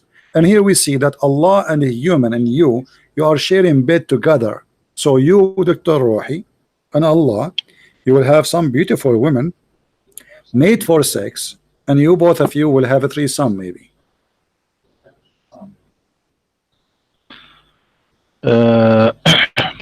No, my friend, you must read the scholars, the saying of all scholar. I just showed you the scholars. Here we go. Jalali, give you. The next ayah, what said? بل نقذف بالحق على الباطل فيدمغه. So what is that? Allah Azza wa Jalla ليس عنده باطل. What does have to do with my topic? You see, the Quran is a very funny book. He just said the verse after it have nothing to do with the verse before it. We are talking about having children or having a wife from a having sex with a wife, and then we will have a son from her. So the verse after it have nothing to do with that.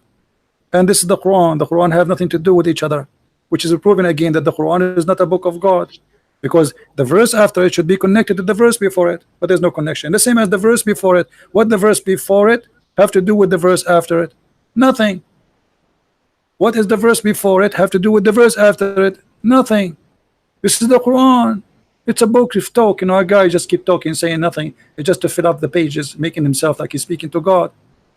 And you know, Dr. Rohi, I will give you a chance. We will change the topic for you. You choose for me in the front of everybody. Everybody is my witness.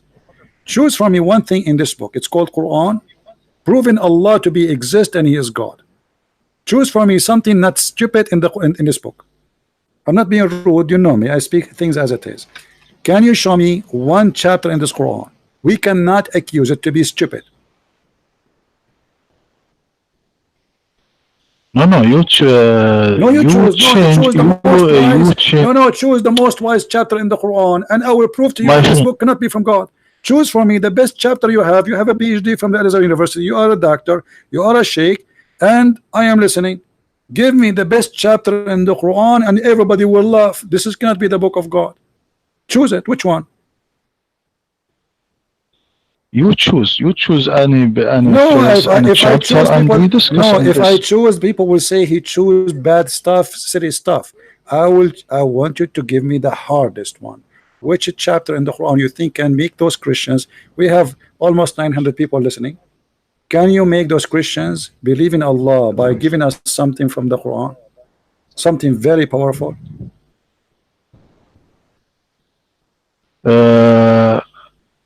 The first chapter, Al-Fatiha. Alhamdulillah Rabbil Alameen. All right.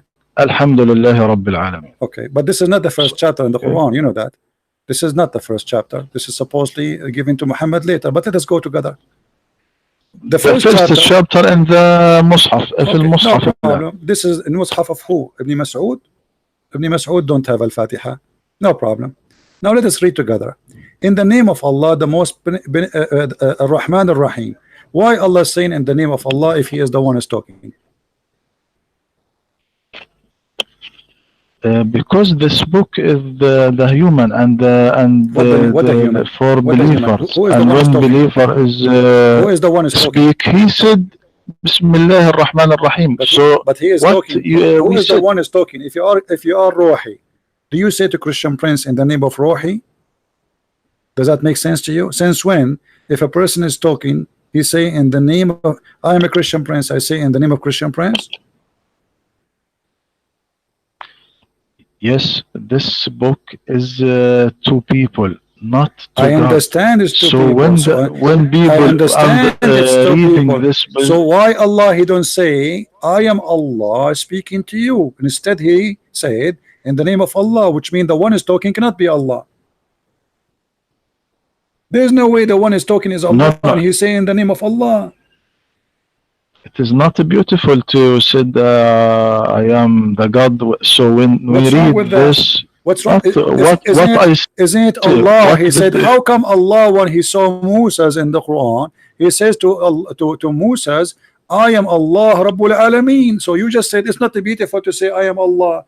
That's funny. This is against what the Quran teach. The Quran says that when Moses he came to the tree which was burning, Allah He said to Moses, and Allahu, He spoke from the tree, saying, I am Allah, the Lord of the two worlds. Is that correct? Did He say I am Allah? Yes, okay. God want to declare about His self to Moses. Okay. In this moment. But you said it's not beautiful for Allah to say I am Allah.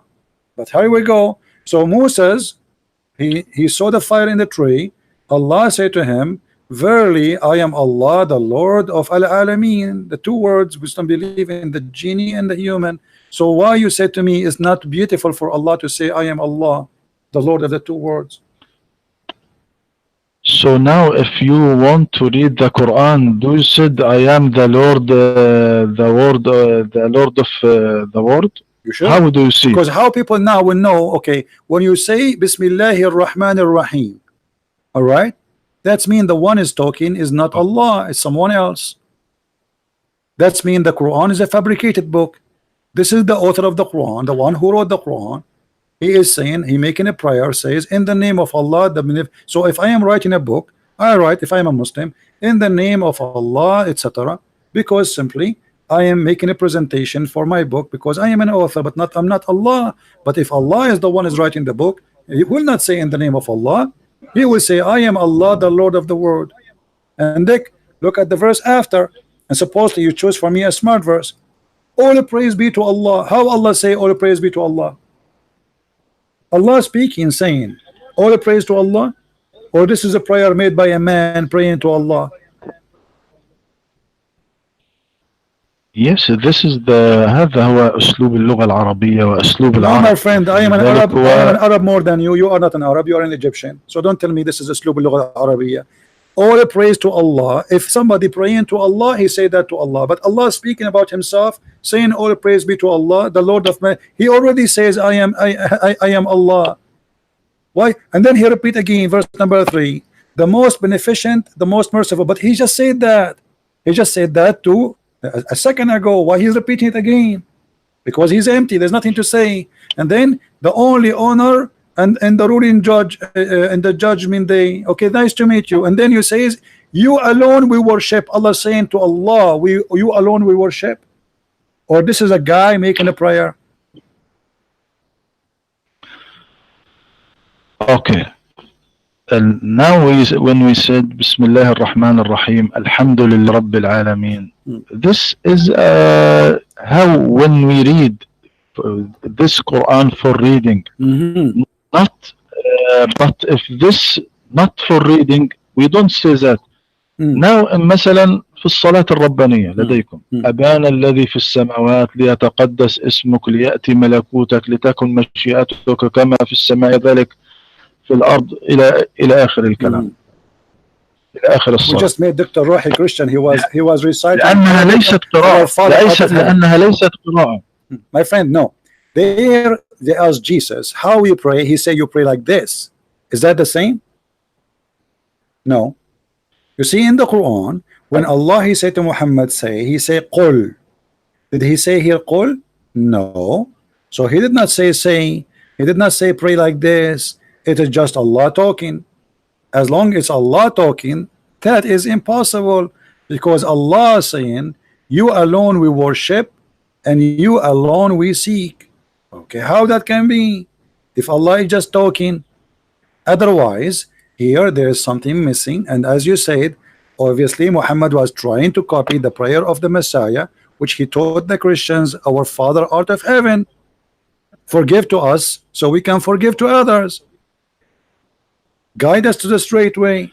So this is obviously a prayer written by Muhammad, fabricating the prayer of our Father out of heaven, claiming that it's Allah, but he forgot to switch from that first person to the second person in the name of Allah. So that is second person talking about who? About Allah. So the author of the book is the one who says in the name of Allah. The writer of the book, he says we seek you, only you we worship. There's no way Allah says only you will worship, because if Allah talking to me, then he should say pray like this to me. I am your God Allah. I am the only one who owns this world. I am the only one who can help you. But to say you alone we worship and you alone we seek, that is silly. Don't you think so? No, it is Quran. What meaning of Quran? Quran يعني شيء مقروء. No, my شيء friend. مقروء. أنت تقرأ. أنت كأنك تفضل. No, Quran does not mean something مقروء. مقروء in Arabic, the way you mean it. The word قراءة is not even Arabic. It is Aramaic. From قر وراء. قر بلسانه وراء بعينه. He say with his lips and he saw with his eyes, which means he say with the lips what he saw in the eyes. So when you say this is a book of qira'ah, that's me, and you are just saying that is mean reading. So how you can read something is not written yet? This was not written. So how you read it, but yet it's not written? And when Muhammad first time, the angel came to him, he said to him, read. Is that correct? Yes. Okay, so how he read if he cannot see a book? Did he give him a book? القراءة معناها أنك تقرأ تعيد الكلمات ورائي كما أقولها. الآن English please. English please. So people they can hear. What قراءة mean in English please? قراءة means that you read what I say to you. That's mean That's you you see. repeat, right? That's mean you repeat, correct? No, now the blind, when he recites the Quran, No. we said he مقرئ, هو قارئ, he is a reciter. Reciter, But thank he you very don't much. read from. Thank He you. don't So, but he don't recite, look at the paper. my friend, the one who recite the Quran and he's blind, he recites something he memorized. Muhammad, he did not have the Quran yet, so how he can recite something he did not memorize? So you said to me, Iqra, and a second ago, and I corrected you, and you are the one who said that Iqra mean reading, correct? Yes. Okay. So Allah, he said to Muhammad, read. Did he say to him, read or recite?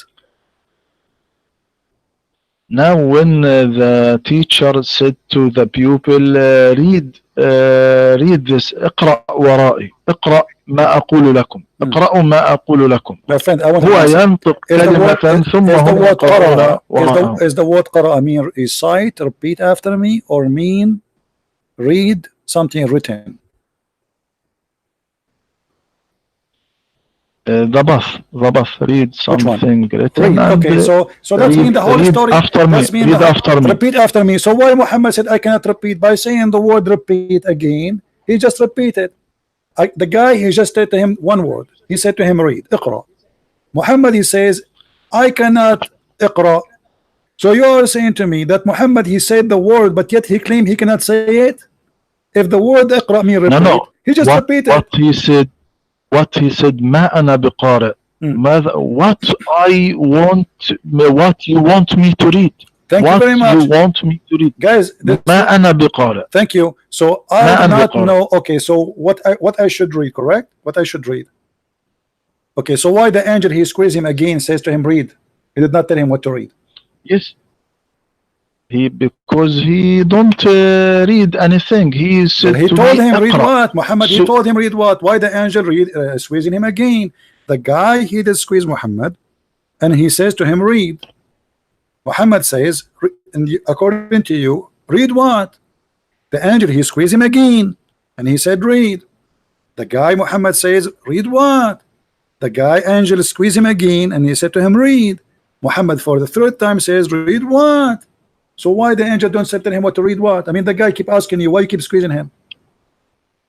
Okay, then the angel said, اقرأ باسم ربك الذي خلق. اقرأ باسم ربك الذي خلق. خلق الإنسان من علق. اقرأ وربك الأكرم. Why he did not say? يعني okay, hold on. The angel started to read what the. Okay, you said to him, you said that he told him read, and he said what I will read, right? But the angel says to him, read in the name of your Lord. Read what? He did not tell him what to read. Read in the name of your Lord. Okay, read what? Read in the name of your Lord. Read what? He want a prophet to focus read this to his my saying friend, focus that he on what? The guy to is asking you, and you are the one who said that Muhammad was saying to the angel, read what? What I shall read. So now the guy said to him, read in the name of your Lord, but he did not tell him what to read yet. Where is the reading he gave him to read? He want him to notice, to concern, to focus, to focus. Why Muhammad was not focusing? He was drunk. He squeezed him 3 times, and still Muhammad saying, read what? I mean, Muhammad is right here. If somebody is squeezing me, keep saying to me, read, and I will say to him, read what? And then he squeezed me again, and I said to him, read what? And then he squeezed me 3rd time. And the fourth time he said he did not say to that. Muhammad, he did not tell him to read what? He said to him, Iqra, read. He continued saying reading, but he did not give him a book. Did he give him a book to read? Yes, my friend. Okay, sorry. Now I want to go. All right. Thank you, Dr. Rohi, for calling us. It was a pleasure talking to you as usual. شكرا، أنا سعيد يعني بمناقشتك. الله نتكلم في وقت آخر، وسأراك، وشكرا لك for your kindness. You're welcome. Thank you. Take care, my friend. Take care. Bye-bye. Take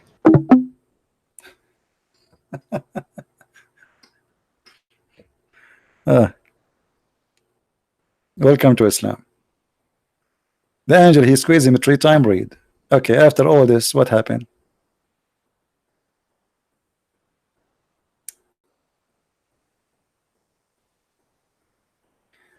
Oh boy. That's exactly what you face when somebody, you know, Muslims, they don't debate us, they try to defend Islam. That's all. Which means they are not really giving honest answer. They do their best to defend, but not to tell the truth. And obviously, it's in front of you. The guy says to him, read. And then the angel and the Muhammad, he said to him, according to Dr. Rohi, read what? That makes sense. Okay, and then you squeeze him again. Why then? What the point? The guy is asking you, read what? So why he did not say that chapter from the beginning without squeezing? The guy said saying to him, read. Muhammad said what? Say to him, read in the name of your Lord, etc. What is squeezing for? Obviously, this story is fabricated, and it does not make sense in any way, in any mean.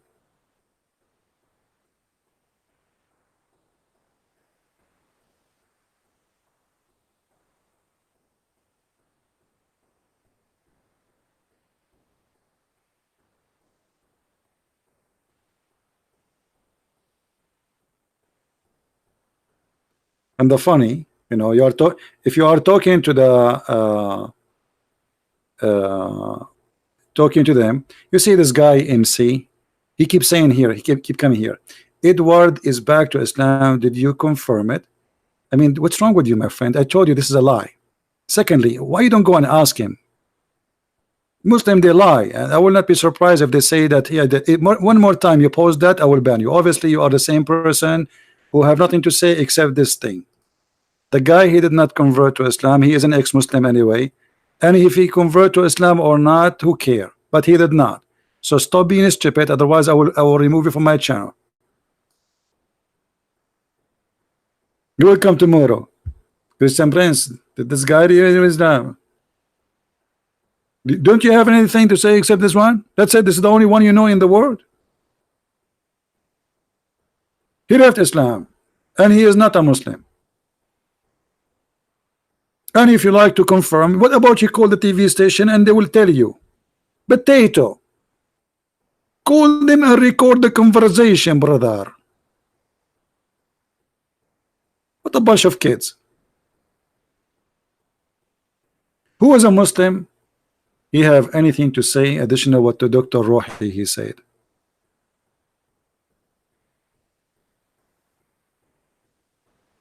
And the funny Faris the kid, he called me when I'm talking to he know I'm not going to take his call, so he called me when I am talking to Dr. Rohi. He knew I'm not going. I'm busy to talk, to talk to him. Isn't it funny?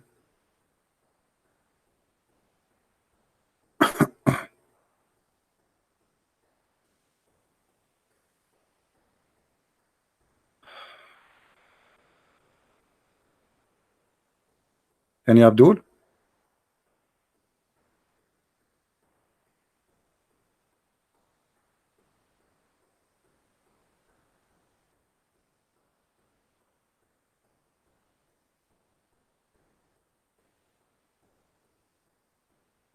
For those who they are asking how we can join you in YouTube, I mean, guys, just subscribe to YouTube and you will be with us. I mean, it's very simple. Subscribe and try to put notification on. However, YouTube not always notify people. What we can do, you can go to Patreon page and see if I posted something soon to be published, soon to go live on air. You will know from there.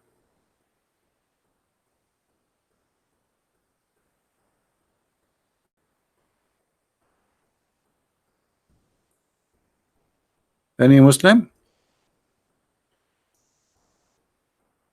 The story is very simple. Islam is a very, very silly cult, and Muslims, they have nothing but a heaven of falafel, naked women, have no panties, their legs is saying hello, children's in heaven. Dr. Rohi have no problem with 80,000 little boys in his bedroom. You say, what the problem? Child abuse. God, who promised us a green silk t-shirt, which is a color I don't like at all. I mean, imagine you go to heaven and you will wear a green clothes forever, as if you are in a surgery room. This is heaven.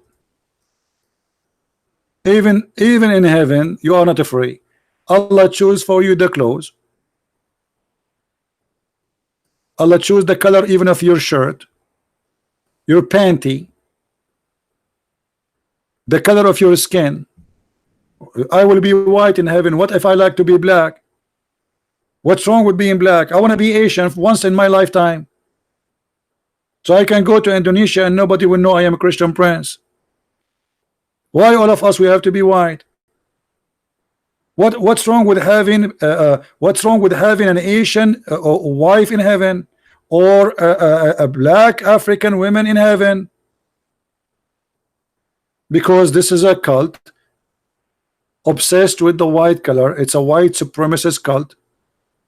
Believe and teach that everything is beautiful is white.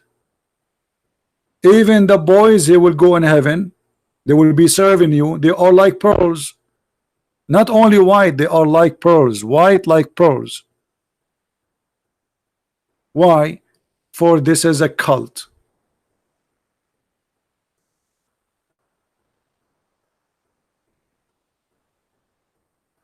Any Muslim who don't agree?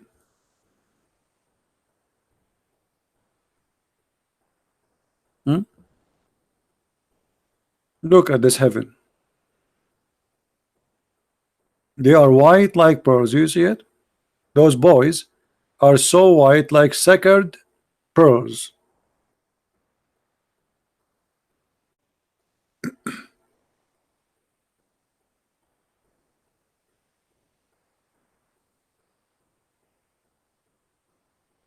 Not only that, he promised them that in heaven there is no need for air condition. Why? Because he's speaking to Arab of the desert. That's not a good news for somebody who live in Alaska. He promised them that there is no sun, no heat. Why? Because those are people of the desert. Imagine Allah, he will give you a cup of wine mixed with ginger. Ginger. Why you are mixing wine with ginger? Anyone knows why?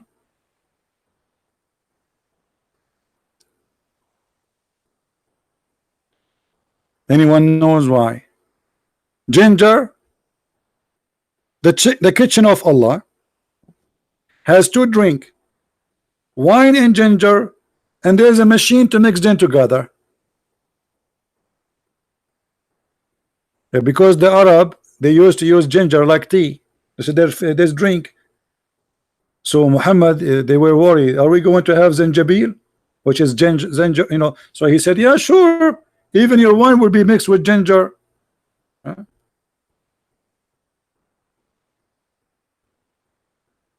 That is heaven. And in the heaven there is a spring of water, it's called Salsabil. Anyone knows why this fountain is there? Why this fountain is there? Who is a Muslim knows why this fountain is called Salsabil? And what is the job of this fountain?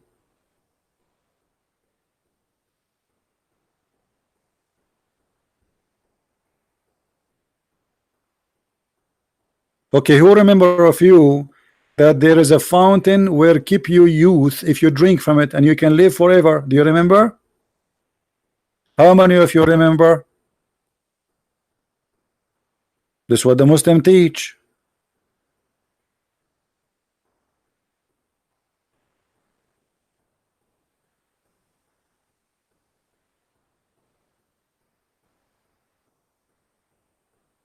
A fountain, if you touch the water alone, not necessarily to drink it, that fountain will keep you alive forever.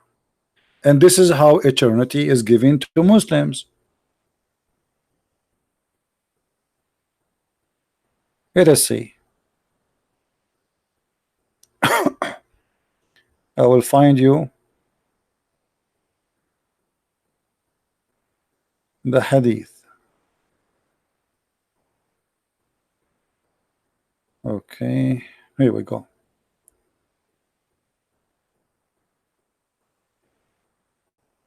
There is a fountain, according to Muhammad, the prophet who tell always the truth. He never lie. This guy, he never lie. There's a fountain in the Muslim translation. They say water spring called Al-Hayat. Who speak Arabic here? Who can translate for us what Hayat mean? Who knows what Hayat mean? Bishtuwan, Abdullah, you are a Muslim, Mr. Bishtuwan?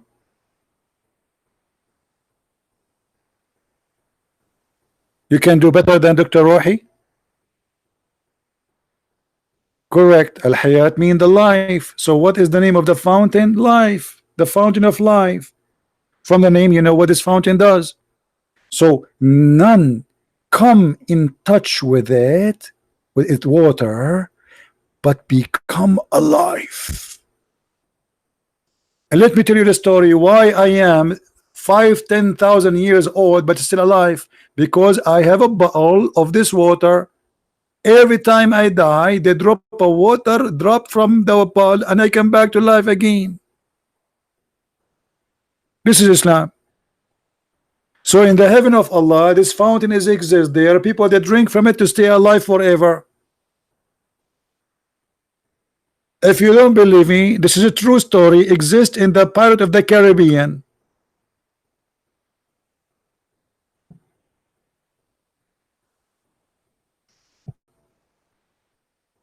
This is why the Muslims believe in a guy. His name is Al-Khadr.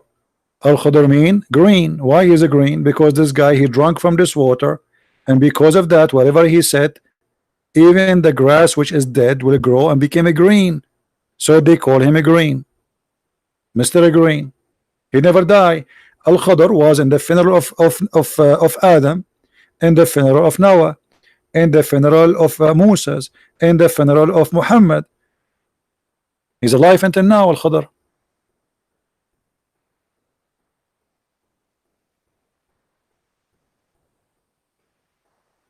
This is the stupid Islam.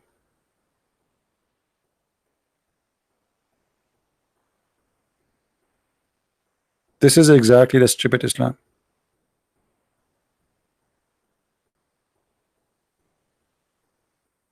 I think Pishtawan is next Muslim. Pishtawan, maybe we can take you in different time, so people will know, because I remember there's somebody is an ex-Muslim, he want to talk. So maybe next time we go live on air, we can take you, my friend. For today, we are done. It's already 12. We passed 12 a.m. in the morning, my time here.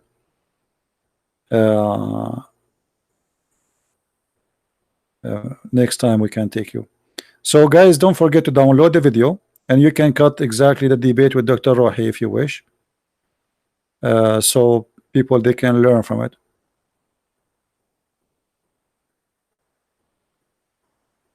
We don't care about how did that die, my friend. People die, all of us we will die. Get sick, I will get sick too, and you get sick. You know, people, that's not a problem.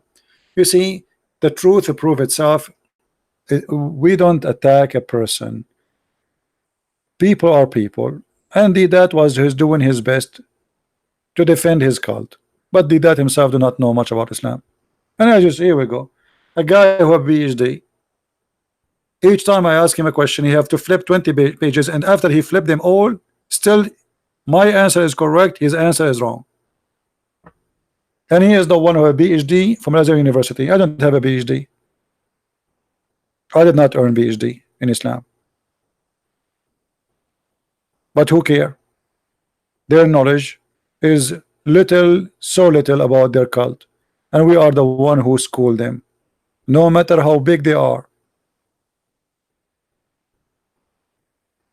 All right, so don't forget to download the video. You don't keep them in my channel. If you like to share them with your friends, let people see how the debate happened and how we debate Muslims. And feel free to invite any Muslim you think he is a big sheikh, or he can bring with him the fountain of life. So if you have a heart attack, you drink from it. And why you are worried? As long as there's a fountain of life, we drink from it, we come back to life. Who's worried now? Nobody. That's it, the fountain of life in the front of us. And Muhammad is, he don't lie. This is the Prophet Muhammad's story, brother. This is a story written by Prophet Muhammad, brother. Obviously, it's true. There's a fountain in this earth. It's called the fountain of life. You drink from it, you come back to life, even if you're a fish. Don't tell me that this is a fishy story. This is absolutely true story, brother. I know many people, brother, who they drank from that water and they became alive again. As an example, all actors, how they can keep themselves, they are very young. It's not by plastic surgery, because simply they drink from the fountain of youth. And the proof of this story can be found in the carpet of the did I say carpet? Pirate of the Caribbean.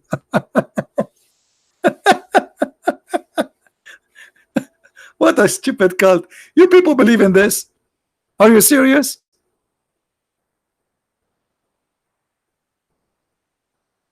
You people believe in this? Carpet of the Caribbean.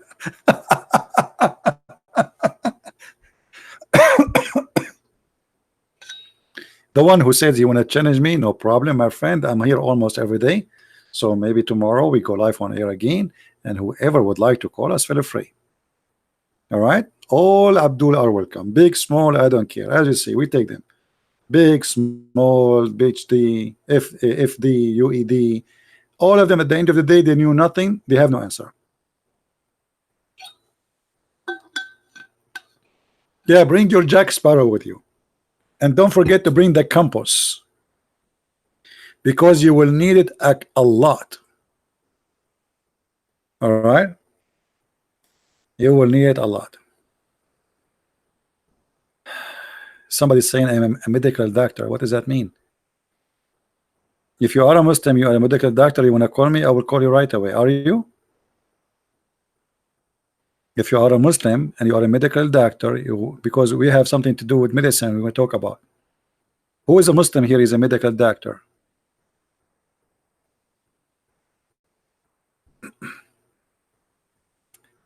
Hey, my friends and my brothers in Indonesia, I love you all, and I will try my best to do videos and to challenge more of those who call themselves Ustaz in Indonesia.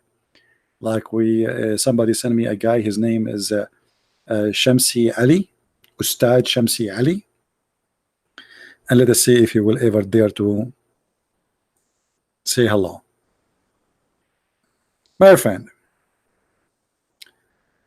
as you see, this cult focus in one thing, from your stomach and down, and this cannot be God. You read the Quran, you will see nothing about your heart in the heaven.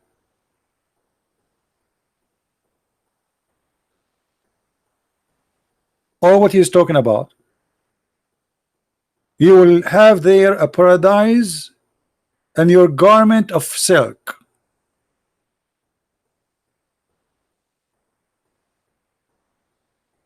You will have pillows. I cannot wait to have pillows. And by the way, the translation here is very funny. It doesn't say reclining on their thrones. It says ala al-ara'ik, on the pillows.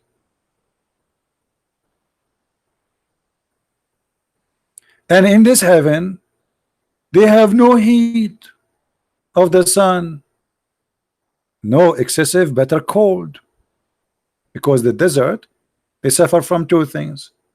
When the sun is up, it's so hot. When the night is down, it's so cold. As in paradise, there is no sun or no moon. The guy is getting smarter now. He put it between two brackets.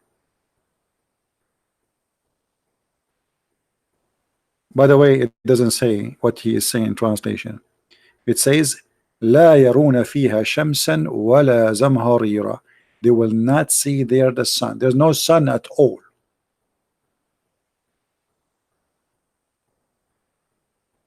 And then there's shade over them. and the trees will walk to you, the branches will come to you. You do not need to go to the branches to grab the fruit. And then there is a vessels and dishes made from silver and cups made from a crystal. See how this religion focus in material?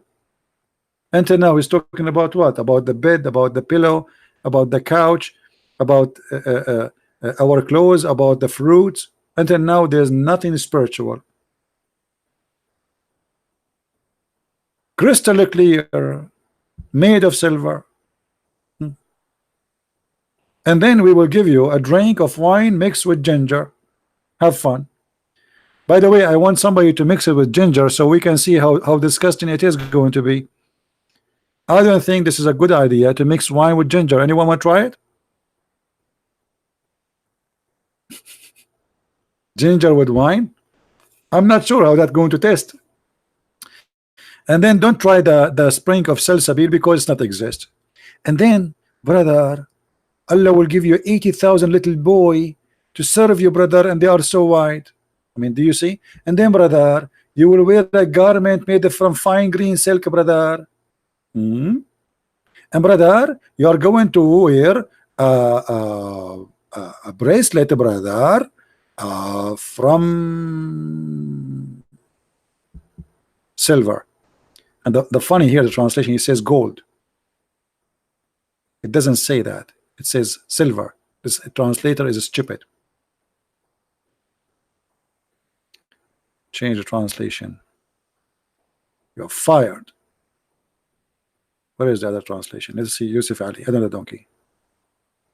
You see, it's silver, brother. What gold? This guy, because there is other verses gold, so he mixed up. Gold. There's no gold here. Silver. Okay, and then Allah will give you a drink, pure wine. I thought it's mixed with ginger already. This is heaven.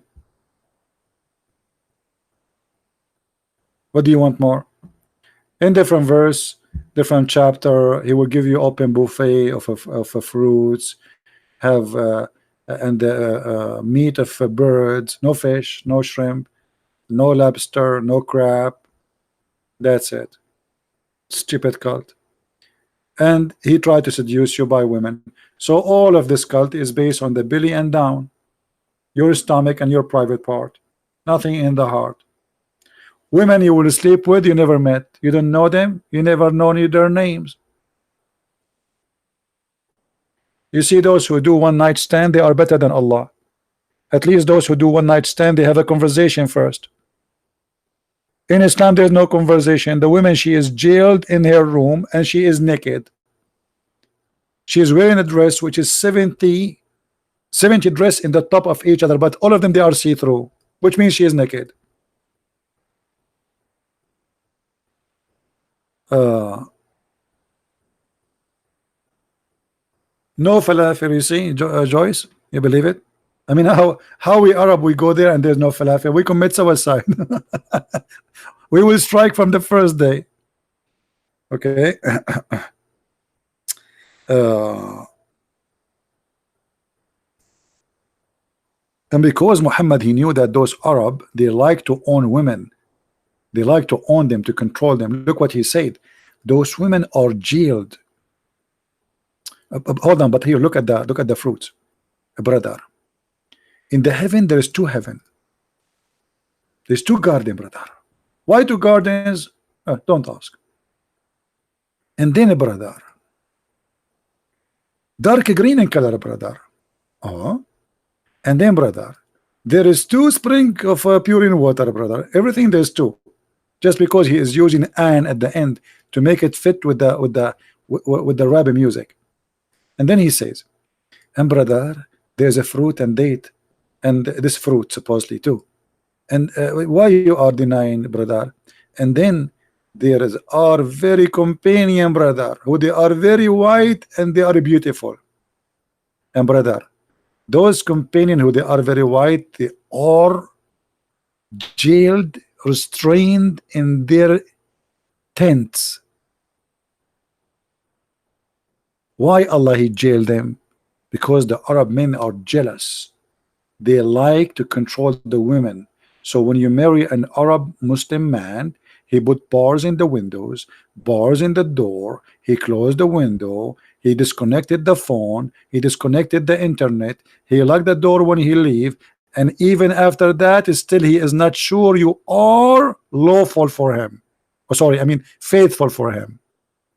So because of their mentality, Muhammad is promising them that those women, they never saw a man before them and they are naked. If you have my book, Sex and Allah, you will see that each time you have sex with this woman, she will say to you, Abdul, honey, you are the best.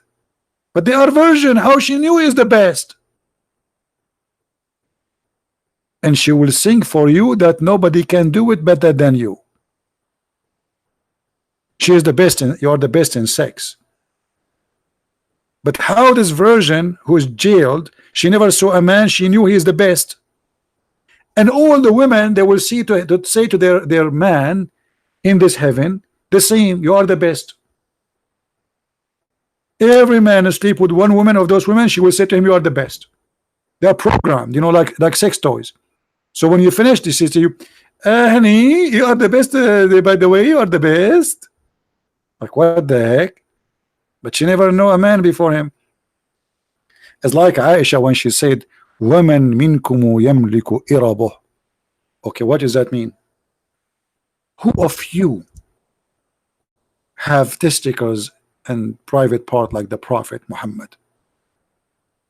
What? How Aisha she knew that?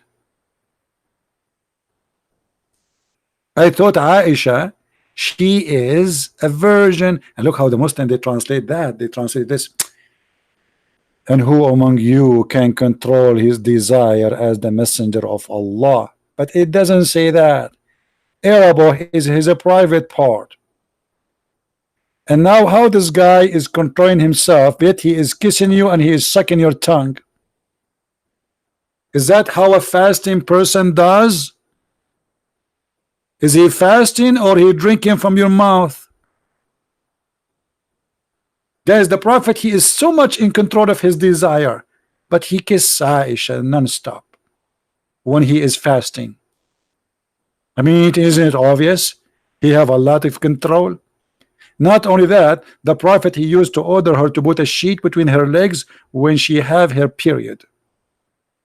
And if there's any Muslim want to say I'm lying, challenge me. All right.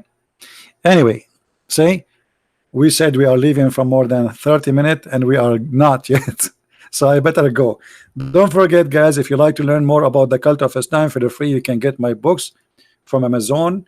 Depend in Amazon of your country. And soon actually we have more books to publish. And actually I received the book in the Indonesian language, fully translated. So I hope soon we will have it published so Indonesian people can read it.